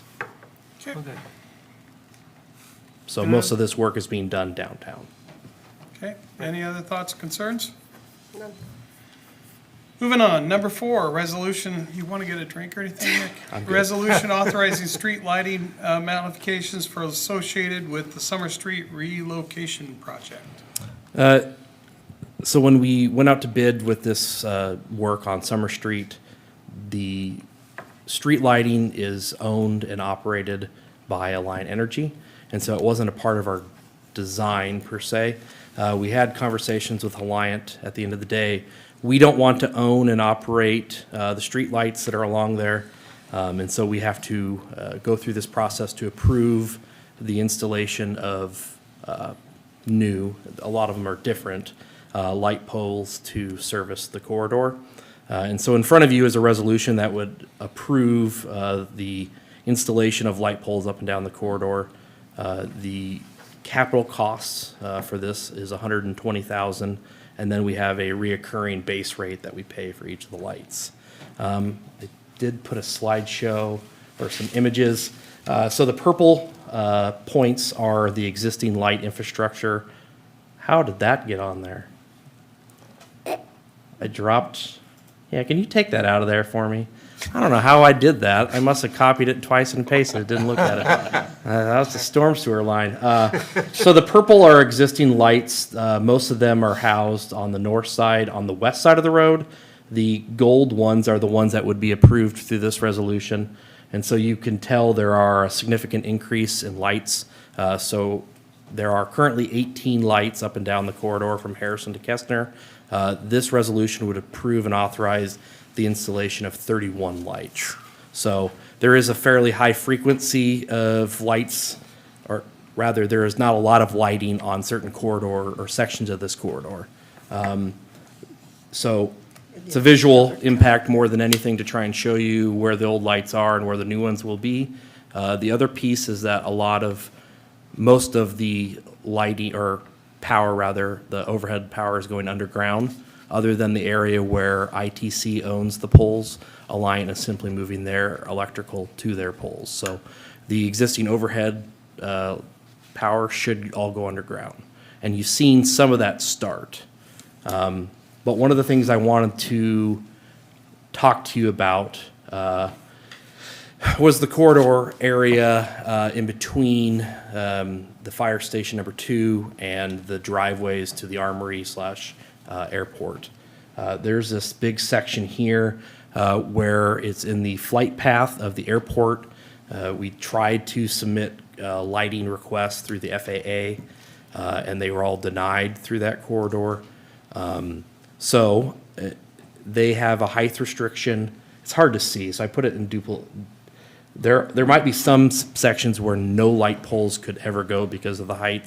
However, I think there's an opportunity that if we want to, as a city, install additional lighting that would be under a certain elevation. We'd have to go back through the FAA permit application to get that. And it would be something that Alliant would not own and operate. So it would be secondary to the lighting that you're approving through this resolution. But I wanted to ask if it's something that you think is worthwhile for us to look at, and if it is, I would have our staff start working on kind of a layout. We would have to have some electrical lines installed for these types of lights, and then we'd have to figure out what kind of lights and then go back through the permitting process. But I put an image of the old Jefferson Street lights. We still own all of those light poles. We have over 100 of them. So just in a short conversation with my staff, we think that that could be an opportunity if you would like to explore this section. What I think is different from an issue we had in the past on Summer where we had a bicyclist that was hit in that area is that any bicyclist or pedestrian will be on a separated trail network rather than where we had the narrow roadway before, just kind of everybody had to be on the road. So trying to work through this as a conversation. There's more pieces to it than I can really maybe explain, but I just wanted to show you a kind of a gap in the lighting as it is now with Alliance poles. Well, council, you can weigh in here. For me, I at least like to look at it. Okay. Just because as much as we would love to see them use the separated trail, we know darn well there will be people that don't. If we could put something in there shorter, and I don't care if it's, even if we could put a different type lamp on our existing light where some kind of shade that focuses it downward so it doesn't go up in the sky and bother the planes. I don't want to create more work for staff, but I'd at least like to know, do we have the option? That's for me. Council, you can weigh in and give him what you want there. I would like to see at least planning for lighting there. And I wonder if even like bollards or something really low, but would light the way, I don't. And so I guess my purpose behind at least a light pole of this magnitude would be that it would be dual purpose for trail opportunity, but Sure. also for the roadway, Right. right? So I think bollard lighting would be valuable for the trail piece, but it doesn't but bring too much. low for the, yeah, okay.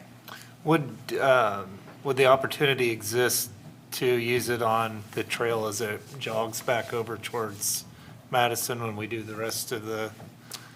So I think that opens a bigger conversation maybe than I'm ready for. But as Eric and Jesse and I have discussed, we have very little lighting on much of our trail network in town other than areas that are covered by street lighting. I think there is an opportunity, to be fair. It's just, what do we want to install along our trail network moving forward? Right, I like that you have, what'd you say, 100 and some of these things? So I like reoccurring themes, so I would, if you were gonna install them along the length, I mean, let's see if this would work, but if you were gonna do it here, I think it would be neat to tie that old piece of Jefferson Street into the opportunity to have those same lights elsewhere.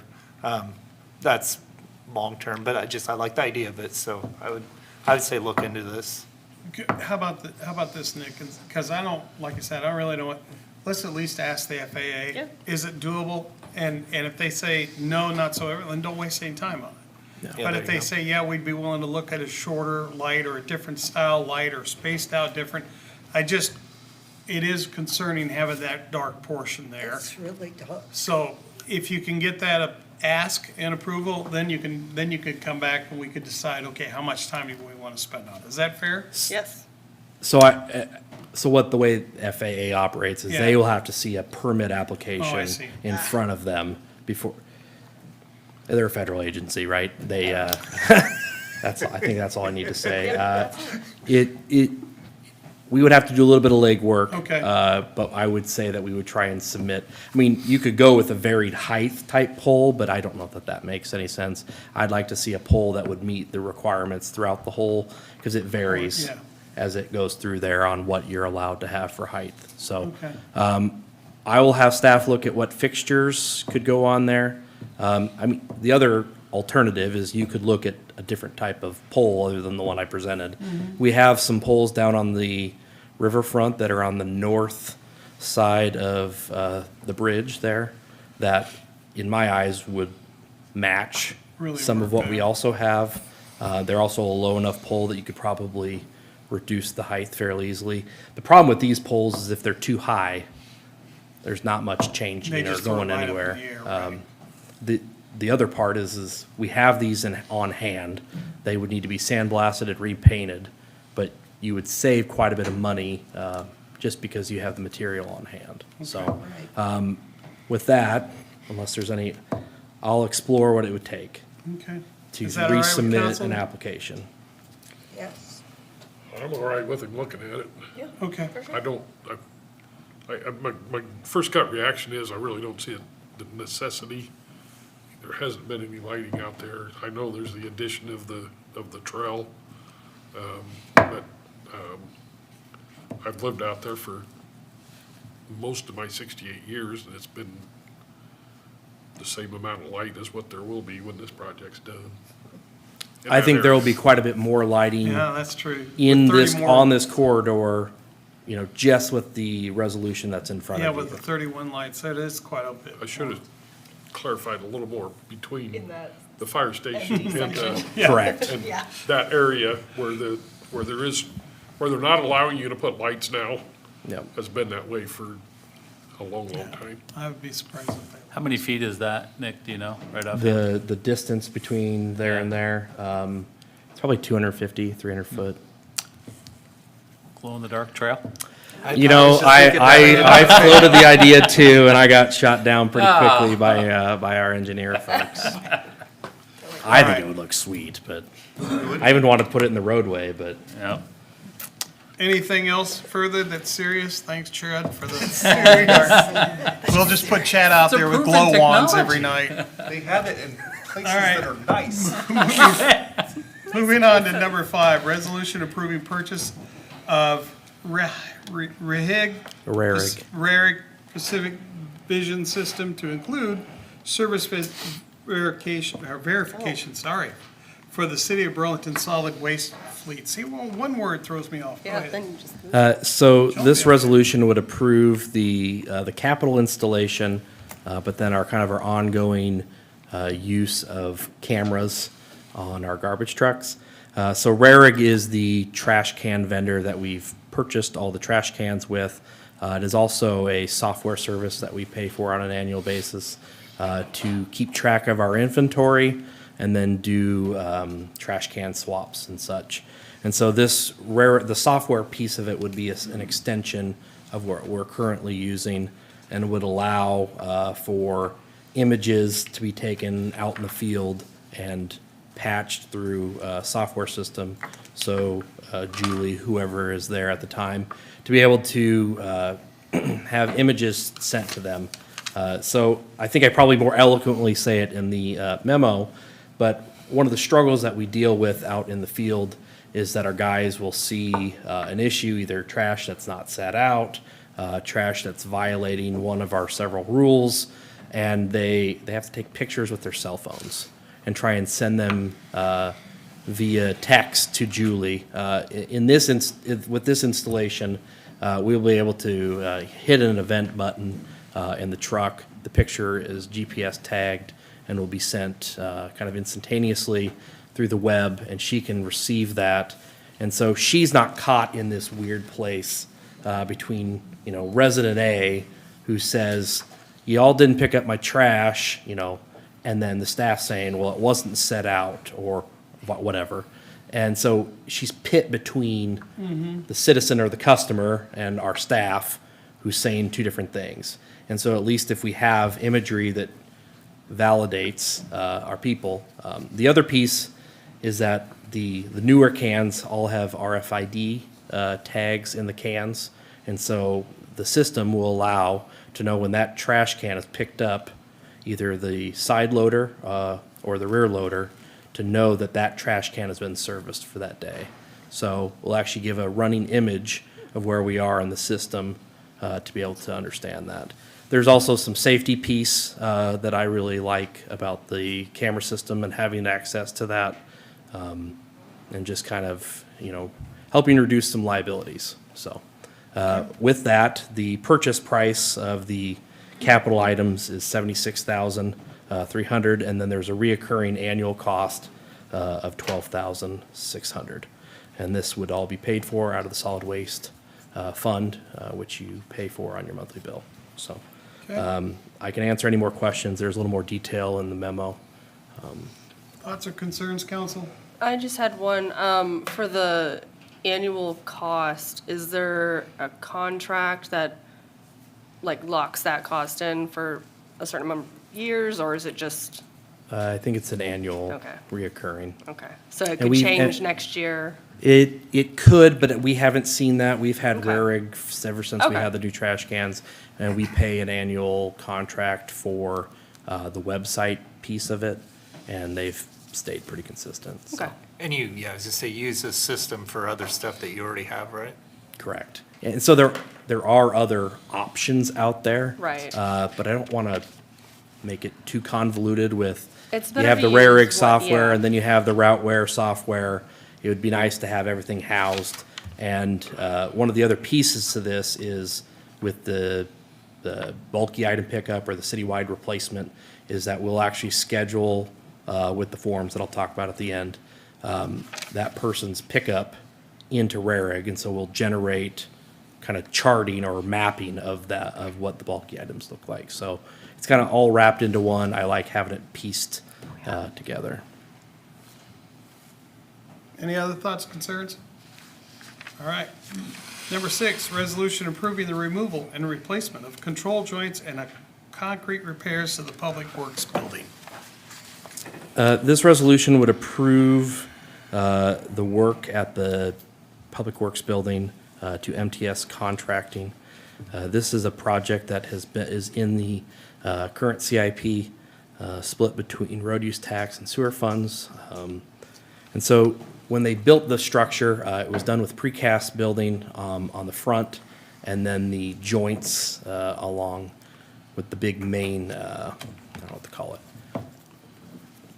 This is helping fix some maintenance types issues that we've seen leaks occur and such. So it's over a certain dollar threshold. We felt it necessary to bring it through council. Thoughts, concerns? Please have a seat for a little bit. I will. Number 7 is a resolution approving the side agreements between IAFF Local 301 and City of Burlington. Chief Toops is bringing this one forward. Okay. We continue to work with IAFF Local 301 on union negotiations. The bargaining agreement's not complete, but time is of the essence for this proposal, so Chief's bringing this one forward at this time. Yeah, good evening again, and it's time to give Nick a break. But yeah, thanks, Chad, for mentioning some of that. So, yep, tonight for your consideration, tonight's work session is, I've proposed and sent, obviously, the council packet has a council item inside it that goes over the background of this scenario, what we've been kind of seeing and doing, and I got some additional information that's not in there. Definitely happy to share. But in the previous budget sessions, and especially last year, I did kind of hint toward this type of thing, and we're going to have to start proactively thinking on how we as a fire department are going to continue this service, a service in which we do like to provide. But again, it does come with challenges, right? So if you've had a chance to read the council item with the background, some of my recommendation, justification, and fiscal impact, I would maybe, could we start there? If you have any questions, Sure. and I'd love to answer that. This is, all of these expenses are gonna be covered by the people that need the service, correct? Say that one more time. The people that need this service or that are asking for the service are going to pay for this service. Correct. We're Yep. not, there's not gonna be any payroll issues coming out of city tax. No, so to further answer that, yep, so an event organizer, right, that's hosting the event, or the company that's what they do, this is their business, we invoice them based on the hours that went into it, the physical man hours. And if you can see in the chart that I provided, in addition to the actual hours of service, we add another hour, and that's basically the hour that isn't, you can't see that on the call sheet that has a recorded start time and a recorded end time, but this is the hour that in leading up to the event and then to conclude said event, we just add that hour. And we've been doing that since the very beginning of this. Never had any issues or problems, but yes, whoever that event organizer or company is, the invoice or bill goes directly to them and they pay this. Any other thoughts or concerns, council? Great question, Tim. I don't have anything. Mr. Byrd, anything to add? No. Well, sorry. Yeah. Once we get to conclusion of our bargaining with the the bargaining unit, this is part of our conversations, but again, time is of the essence. So we are negotiating this term into the agreement, but this We need comes to have it. first. Okay. So this would fold into the agreement once it's completed. Okay. Anyone has any thoughts they come up with, get a hold of Chief or Chad. Number 8, does that give you Did you go enough? by? Well, I was totally prepared to answer a whole bunch No, of I questions. think, It makes sense to it makes adjust sense those that they're things. covering the cost, right? Yeah, absolutely. And You if you, know, I don't want to keep we going are if I not don't here have to- to, but down. if you look at my chart, Sold. We aren't here to over Okay. micromanage. that was easy. Thanks so much. You're welcome. Was there anything on the fees, or you have Exhibit A, Yeah.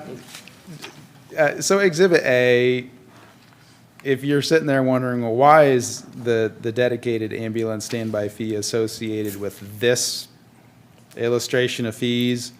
It just is. It has been for as far back as I can tell, and this was all designed and built before my time. But these are essentially our ambulance-related fees, and they're all on this sheet. And when we go to change these type of fees, it comes with council approval too. But this is just where we find this language and the actual fee that we charge.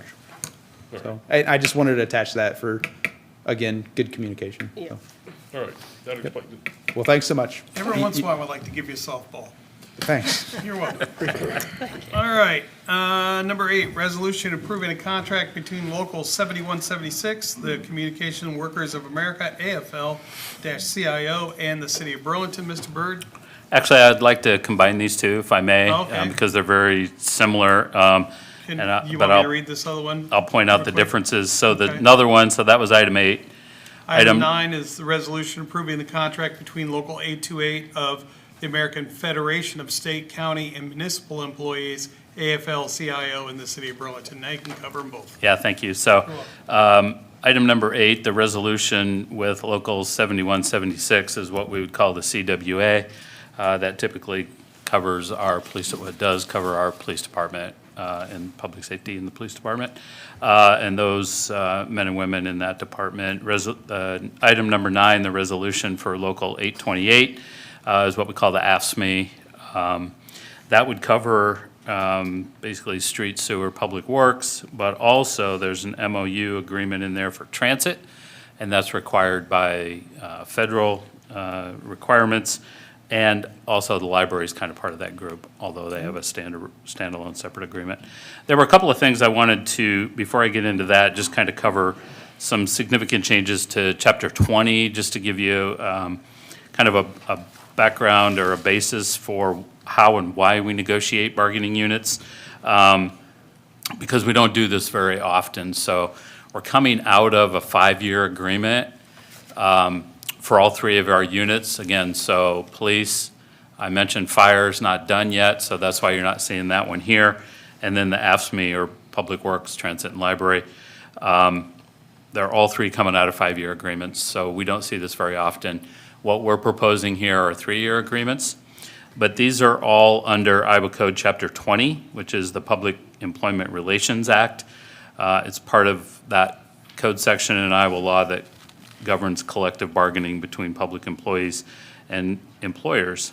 It defines how bargaining units are formed, what topics must, may, or may not be bargained, and that's new language since 2017. During that legislative session in House File 291, there were significant changes in how bargaining happens in Iowa. The reform narrowed the scope of mandatory bargaining for most units to base wages only, and regulated many former topics like insurance, vacations, and evaluation procedures to permissive status, which means employers and unions may agree to negotiate but are not required to, and it made others prohibited by law or excluded from bargaining, such as retirement systems, dues checkoffs, and payroll deductions. In practice, this reduced what local governments must negotiate with non-public safety and gave employers and arbitrators stricter limits on what can be resolved through bargaining and binding arbitration. So I just wanted to give you that context. This is all kind of regulated by Chapter 20. Again, we don't see it very often. The first item, number 8, Local 7176, CWA is our police department. So we're proposing a 3-year agreement at a 4% COLA, or cost of living adjustment. And then market adjustments for officers only. Market adjustments to the base wage in each of 3 years of 5%, 2%, and 2%, again, for officers only. And adjustments to overtime rates for some circumstances, similar to what we just talked about in the fire department for special events and those types of things.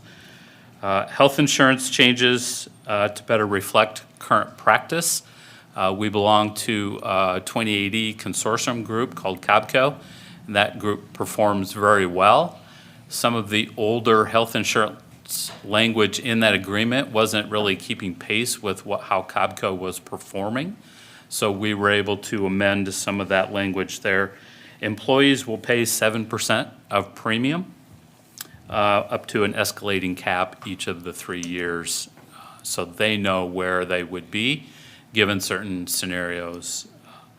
Then there's some minor language updates and changes, and it codifies 2 outstanding side agreements, or MOUs.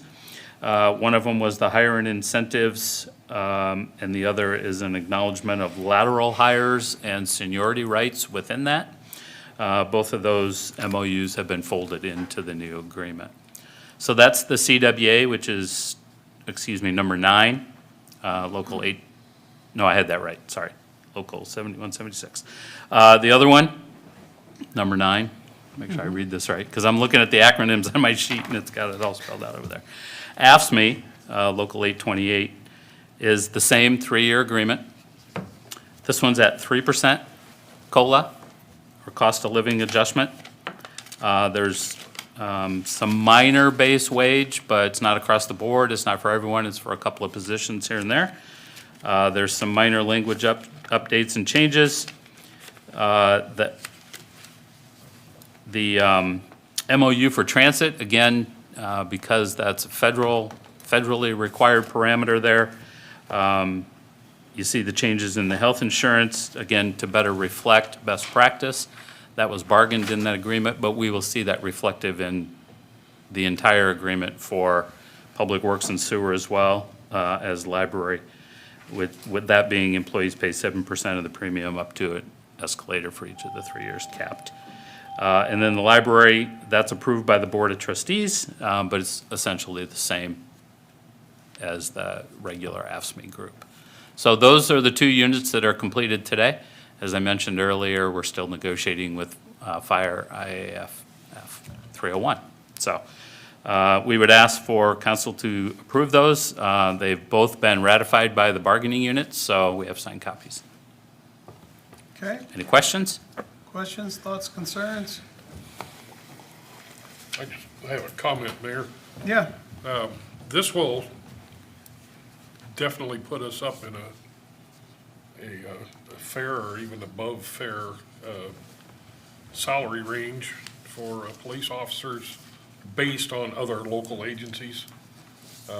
It's going to put us, for somebody that has 8 years of service, about $8,000 ahead of what the competition is in the local area. And I think that's imperative for where we need to be to get our ranks filled. Am I pretty close on that, or? Yeah, I don't know the exact number. I haven't looked at it that way, but through the negotiating process, it was very important to both sides that we be more competitive, given our number of officers down. And I think it is a fair contract, and I think it will do those things that we wanted it to do, which was work on recruitment and retention. Sorry. Yeah, I got the mayoritis today.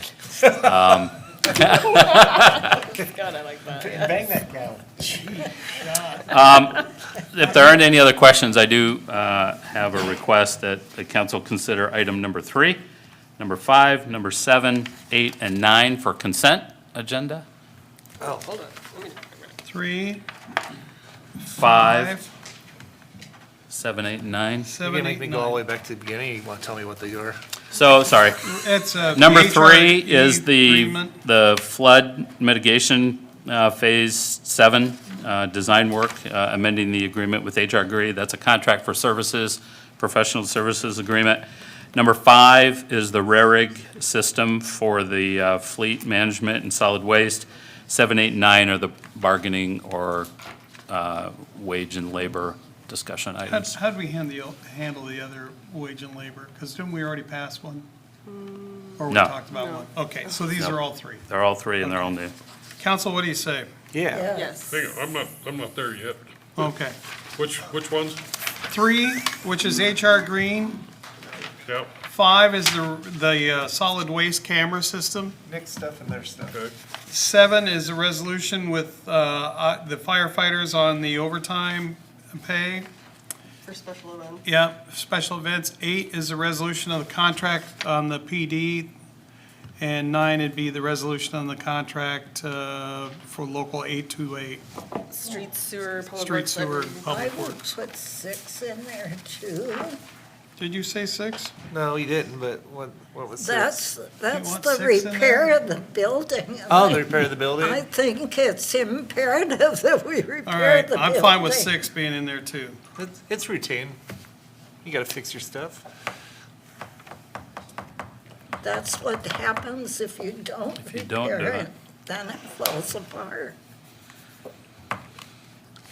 I want to, You want to think about it, Tim, and let no, it know? I don't want to take, I don't want to take 3 off. I was confused enough myself when I was reading through that I think it can be The discussed HR again. It's brief. The won't take HR long. Green one? You don't want to Yeah, take that one off? no. Okay, We're talking $1 million increase in it. okay.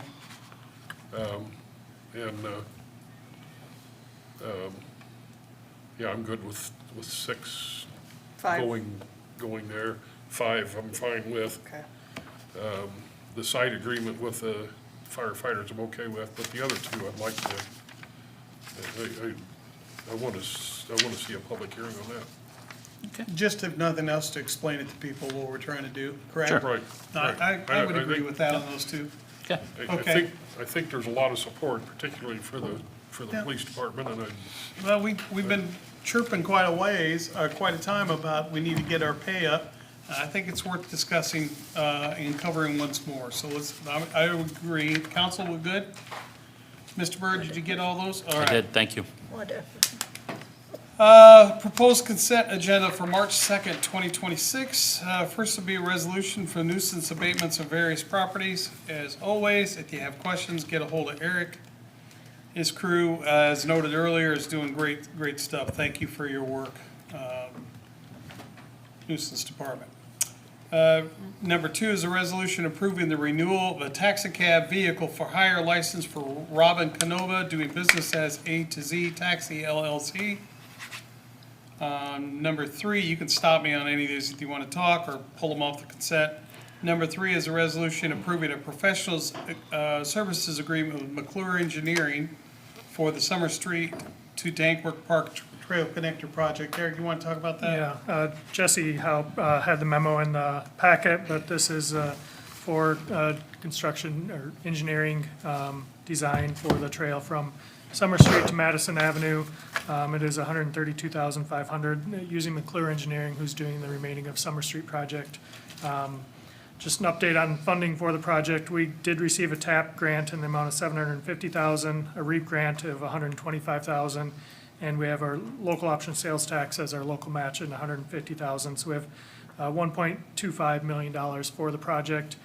With the engineering and estimated construction, we're about $950,000 now. We don't have a design, so we don't have final cost, but right now, based on grant funding and local match, we have funding to cover the project. So. Okay. Council, you all right with that staying on consent? yeah, I'll swallow hard on that one. We've talked about it a lot of times. Okay. Then, let's see, that ends that. So then we have 1, 2, 3, 4.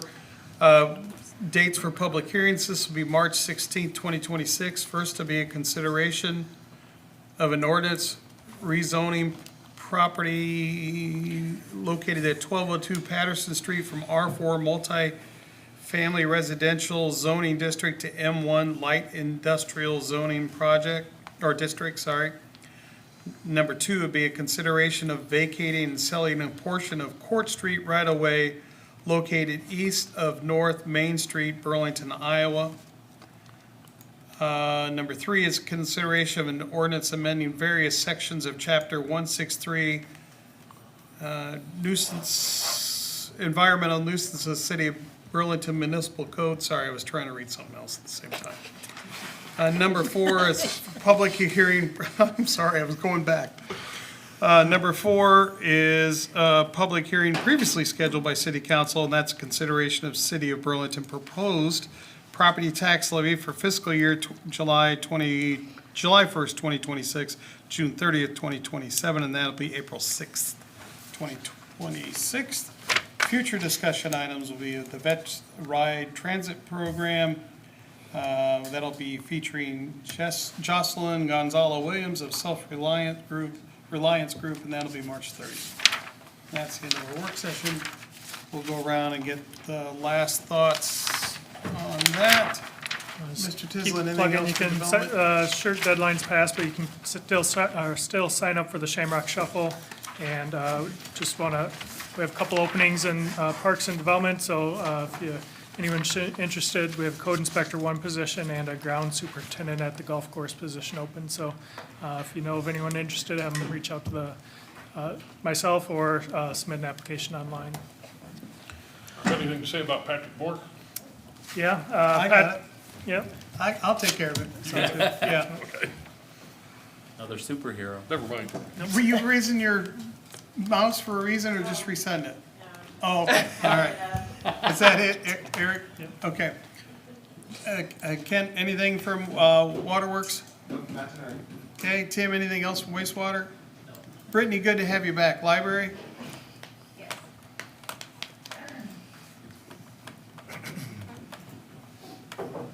The library board met last week on Wednesday, and did approve the ASME contract for the library union, so that is taken care of.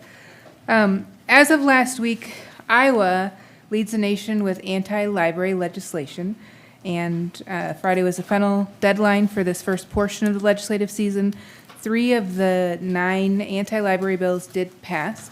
So this Wednesday at 1 p.m., the Library Board's Advocacy Committee will be hosting a public meeting, and we will be going over House Bill 2622, House File 2324, and Senate File 2293. All of these bills are outlined on the library's advocacy website. The one that we're looking the closest at is 2622, House File 2622. This is what we're calling the omnibus library bill. It would do all of what the other 9 bills proposed in one package. So it would move governance from library boards to you all, and then it would require that the new advocacy board, or the new advisory board, review every item in the collection to determine whether or not it's age appropriate. So currently, the obscenity code is what we're held to. We have nothing legally obscene in any of our libraries, but this is a new age-appropriate requirement that they have. And just to give you a little bit of a time frame, if every item had to be read by a volunteer trustee, it would take us years to get. We have 130,000 items in the collection. It's just an unreasonable ask, and as are many of the things in this bill. So we're taking it very seriously because it has passed that first funnel, and there's enough people that are behind this that we're starting to look at it and put together some talking points for how it would impact us locally here in Burlington and what would be our response to this bill if it does pass. I will say that if it passes as it is currently written, the only reasonable way I can see us complying with it is to not let anyone under 18 on the property. That's how extreme the bill is. Right. So I have been up in Des Moines quite a bit the last 3 weeks, engaging with our legislators and trying to give them some insight for how we work and how we do protect kids and how we curate and manage and maintain our collections. And I would invite anybody who's interested to join us this Wednesday at 1 o'clock to discuss that bill as well as the other two that have passed the funnel. Where at the library? In one of the Meeting room A. What's that? Meeting room A. Meeting room A. I do want to let you know that I've been kind of following what's going on, and I have sent out quite a few emails. Thank you. This round. I've been following you and Sam Helmick on your journey trying to protect our libraries from, what was the word that we used when you gave your little speech? Overzealous. Not overzealous, just the understanding of what it is they're asking and what, it's like they're making something up to do to have something to do. Literacy is really what we're talking about. I just don't feel like, I feel like they're making up a problem to solve when there isn't one, and I've voiced that opinion many times recently, and I feel like I'm beating a dead horse. Well, kind of what we were talking about with the tax bill earlier this evening. We can say all the things to our elected officials, but it's up to them at this point to vote for bills that would make Burlington better. Our local officials have to think about what's locally best for us. So we're at the point in the legislative process where public engagement is over, and now it's just the legislators talking back and forth with one another. So I would encourage you, if you are in the same space or have regular communication with our reps, please remind them that our library is doing some stellar things, that I am always available for comment. I have yet to be contacted by any of our legislators regarding any of these bills, and I'm more than happy to chat with any of them about this issue. So, Well, my kids are all readers, and I trust them at the library, and I trust the materials you guys check out to them, and I know that's a safe place for my children regardless, so I appreciate everything you're doing. Yeah, thank you, Bernie. I would also point out that I've written several letters because I, as a city council person, do not want to have to be responsible for reading 100,000 items. read them all, Bill. No, I haven't. you have to reread them. I managed to read maybe 50 books a year, and so the thought It of would take having years. to evaluate 110,000 items is just mind-boggling, and It's a big ask. I wouldn't want to have to do that any more than I would want to have to run the waterworks or run the public works department. We, as a city council, we hire staff, people who are extremely competent to do the work of our city, and this just frustrates me incredibly to think that some legislator doesn't understand that. Yeah. Is Tracy still here? Let's suffice to say, sometimes talking to legislators is like training your puppy not to pee on the floor. You got to smack it in the eyes, and then it looks at you and says, "What did I do wrong?" And then eventually it gets it when you hit a swat of the paper. It's like I'm 7, sorry. 8. Meeting is yeah. still recorded. I know it's still recorded, and that's the way I feel about it, because when we've been at Southeast Iowa, it's all right, you guys could, I'll get myself in trouble, I'll get myself out. When we've been at Southeast Iowa and you talk to these legislators, you just hit with a blank slate sometimes. You guys can't be serious. They glass over. I think they do a lot of good work, so thank you for that, but I think there are sometimes they just lose the thread. And that's the end of my editorial comment. And that doesn't matter what side of the party aisle you're on, they're all that way. Yeah. Sometimes. Yep. Well, Wednesday, 1 o'clock, I'd be happy to chat more about any of these if you got questions. You're a hero. Thank you. Hey, council, before I get to the chiefs and Nick and Chad, what I was trying to reread when I stumbled around is number 3 in the consent, which is the resolution approving a professional services agreement with McClure Engineering for the Summer Street Dankworth Trail project. When Tim voiced a little bit of concern about it, I will be honest, what was rolling through my mind is there were a lot of questions on social media about the grant and how it applied, and I think for the 5 minutes it takes, it'd be worthwhile for us to be on the regular agenda, just so we can cover how that works again, okay, Eric? Yeah, and we And will so- have a plans and specs Yeah, hearing so later too, we'll have so plans the and additional- specs, so I'd like to, Yes, I'd like to let put that one us. back on the, regular agenda, Chad. Done. Okay, now, we'll get back to on track. Deputy Chief, anything? No, sir. Okay. see you.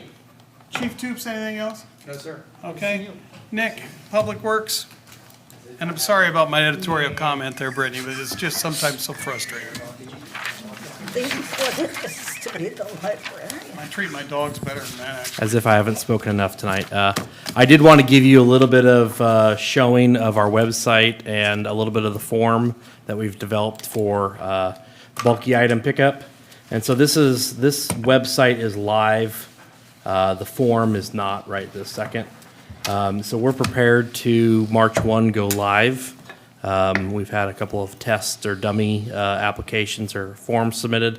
But essentially, everything you need to know about what we're going to do moving forward is on the website. So we have all the acceptable items, what items we are not going to accept, and then the guidelines for setting it out. May I make a suggestion where it says, go back a little bit more, regular household garbage, put a parenthetical thing that says, put it in your garbage can. Sounding an awful lot like Don Fitting right there. Make sure, Awful lot. but the lid needs to be fully closed there. Well, That's No my snow Dawn. coating. That's my Dawn. I understand that, but You missed Dawn Fitting saying, make sure the lid is fully closed. Yes. Well, I mean- Every budget cycle. We had some discussion about that. Quite honestly, if you read it to understand it, rather than just read it to react, it's pretty well laid out. You know, I think the biggest question was, you know, the bulky item pickups, what is that? Because people were thinking that meant only one item per time. No, that's bulky items pickup. As long as they fit in You know, whatever so parameters. Yep. I think we. And you can see that in the set out guidelines. guidelines where we have a size of the area is 10 foot by 5 foot. So, Yep. yes, multiple items in one pickup. And then would you go to the form quick, just so you can show them what it looks like? But it's pretty much not much different than the old program, right? Other than you're scheduling your thing and it's not just everything all piled up out there. Correct. Right. It's just a little more It's manageable. essentially, it's rather than 6 weeks of Terror. chaos or hell or whatever other word you want to use, it is, you know, done throughout the year. I did so well tonight You were too, doing until the great. very end. Anybody else want to take a We're shot at getting the a little mayor on that punchy in one? here, folks. Go It's been ahead. a long meeting. I almost All right, we're Did you losing see- control here, folks. Focus. Losing the plot. It's fine. We're good to go. We're gonna put out a media blitz on this How soon do you think you're gonna start next week. next week? End of the week is, or end of the month is this Saturday, so we will go March Crap 2nd, out I of your guess. house, look, people. The large bulky item. Yep. Okay? Great. thank you. Good work on that. Mr. Byrd, You know what? We've been here a long time. I have nothing else to add. okay, Robert, you. anything else? Good. Tim? I've been here just as long as him. I don't have. Okay. That's a great answer. I've been here too. Okay, that's a second great answer. Annie? I'm good, thank Pro you. Tem, all right. The only thing I have is, I'm stealing Eric's thunder, and everybody's thunder, basically. Patrick Moore of our forestry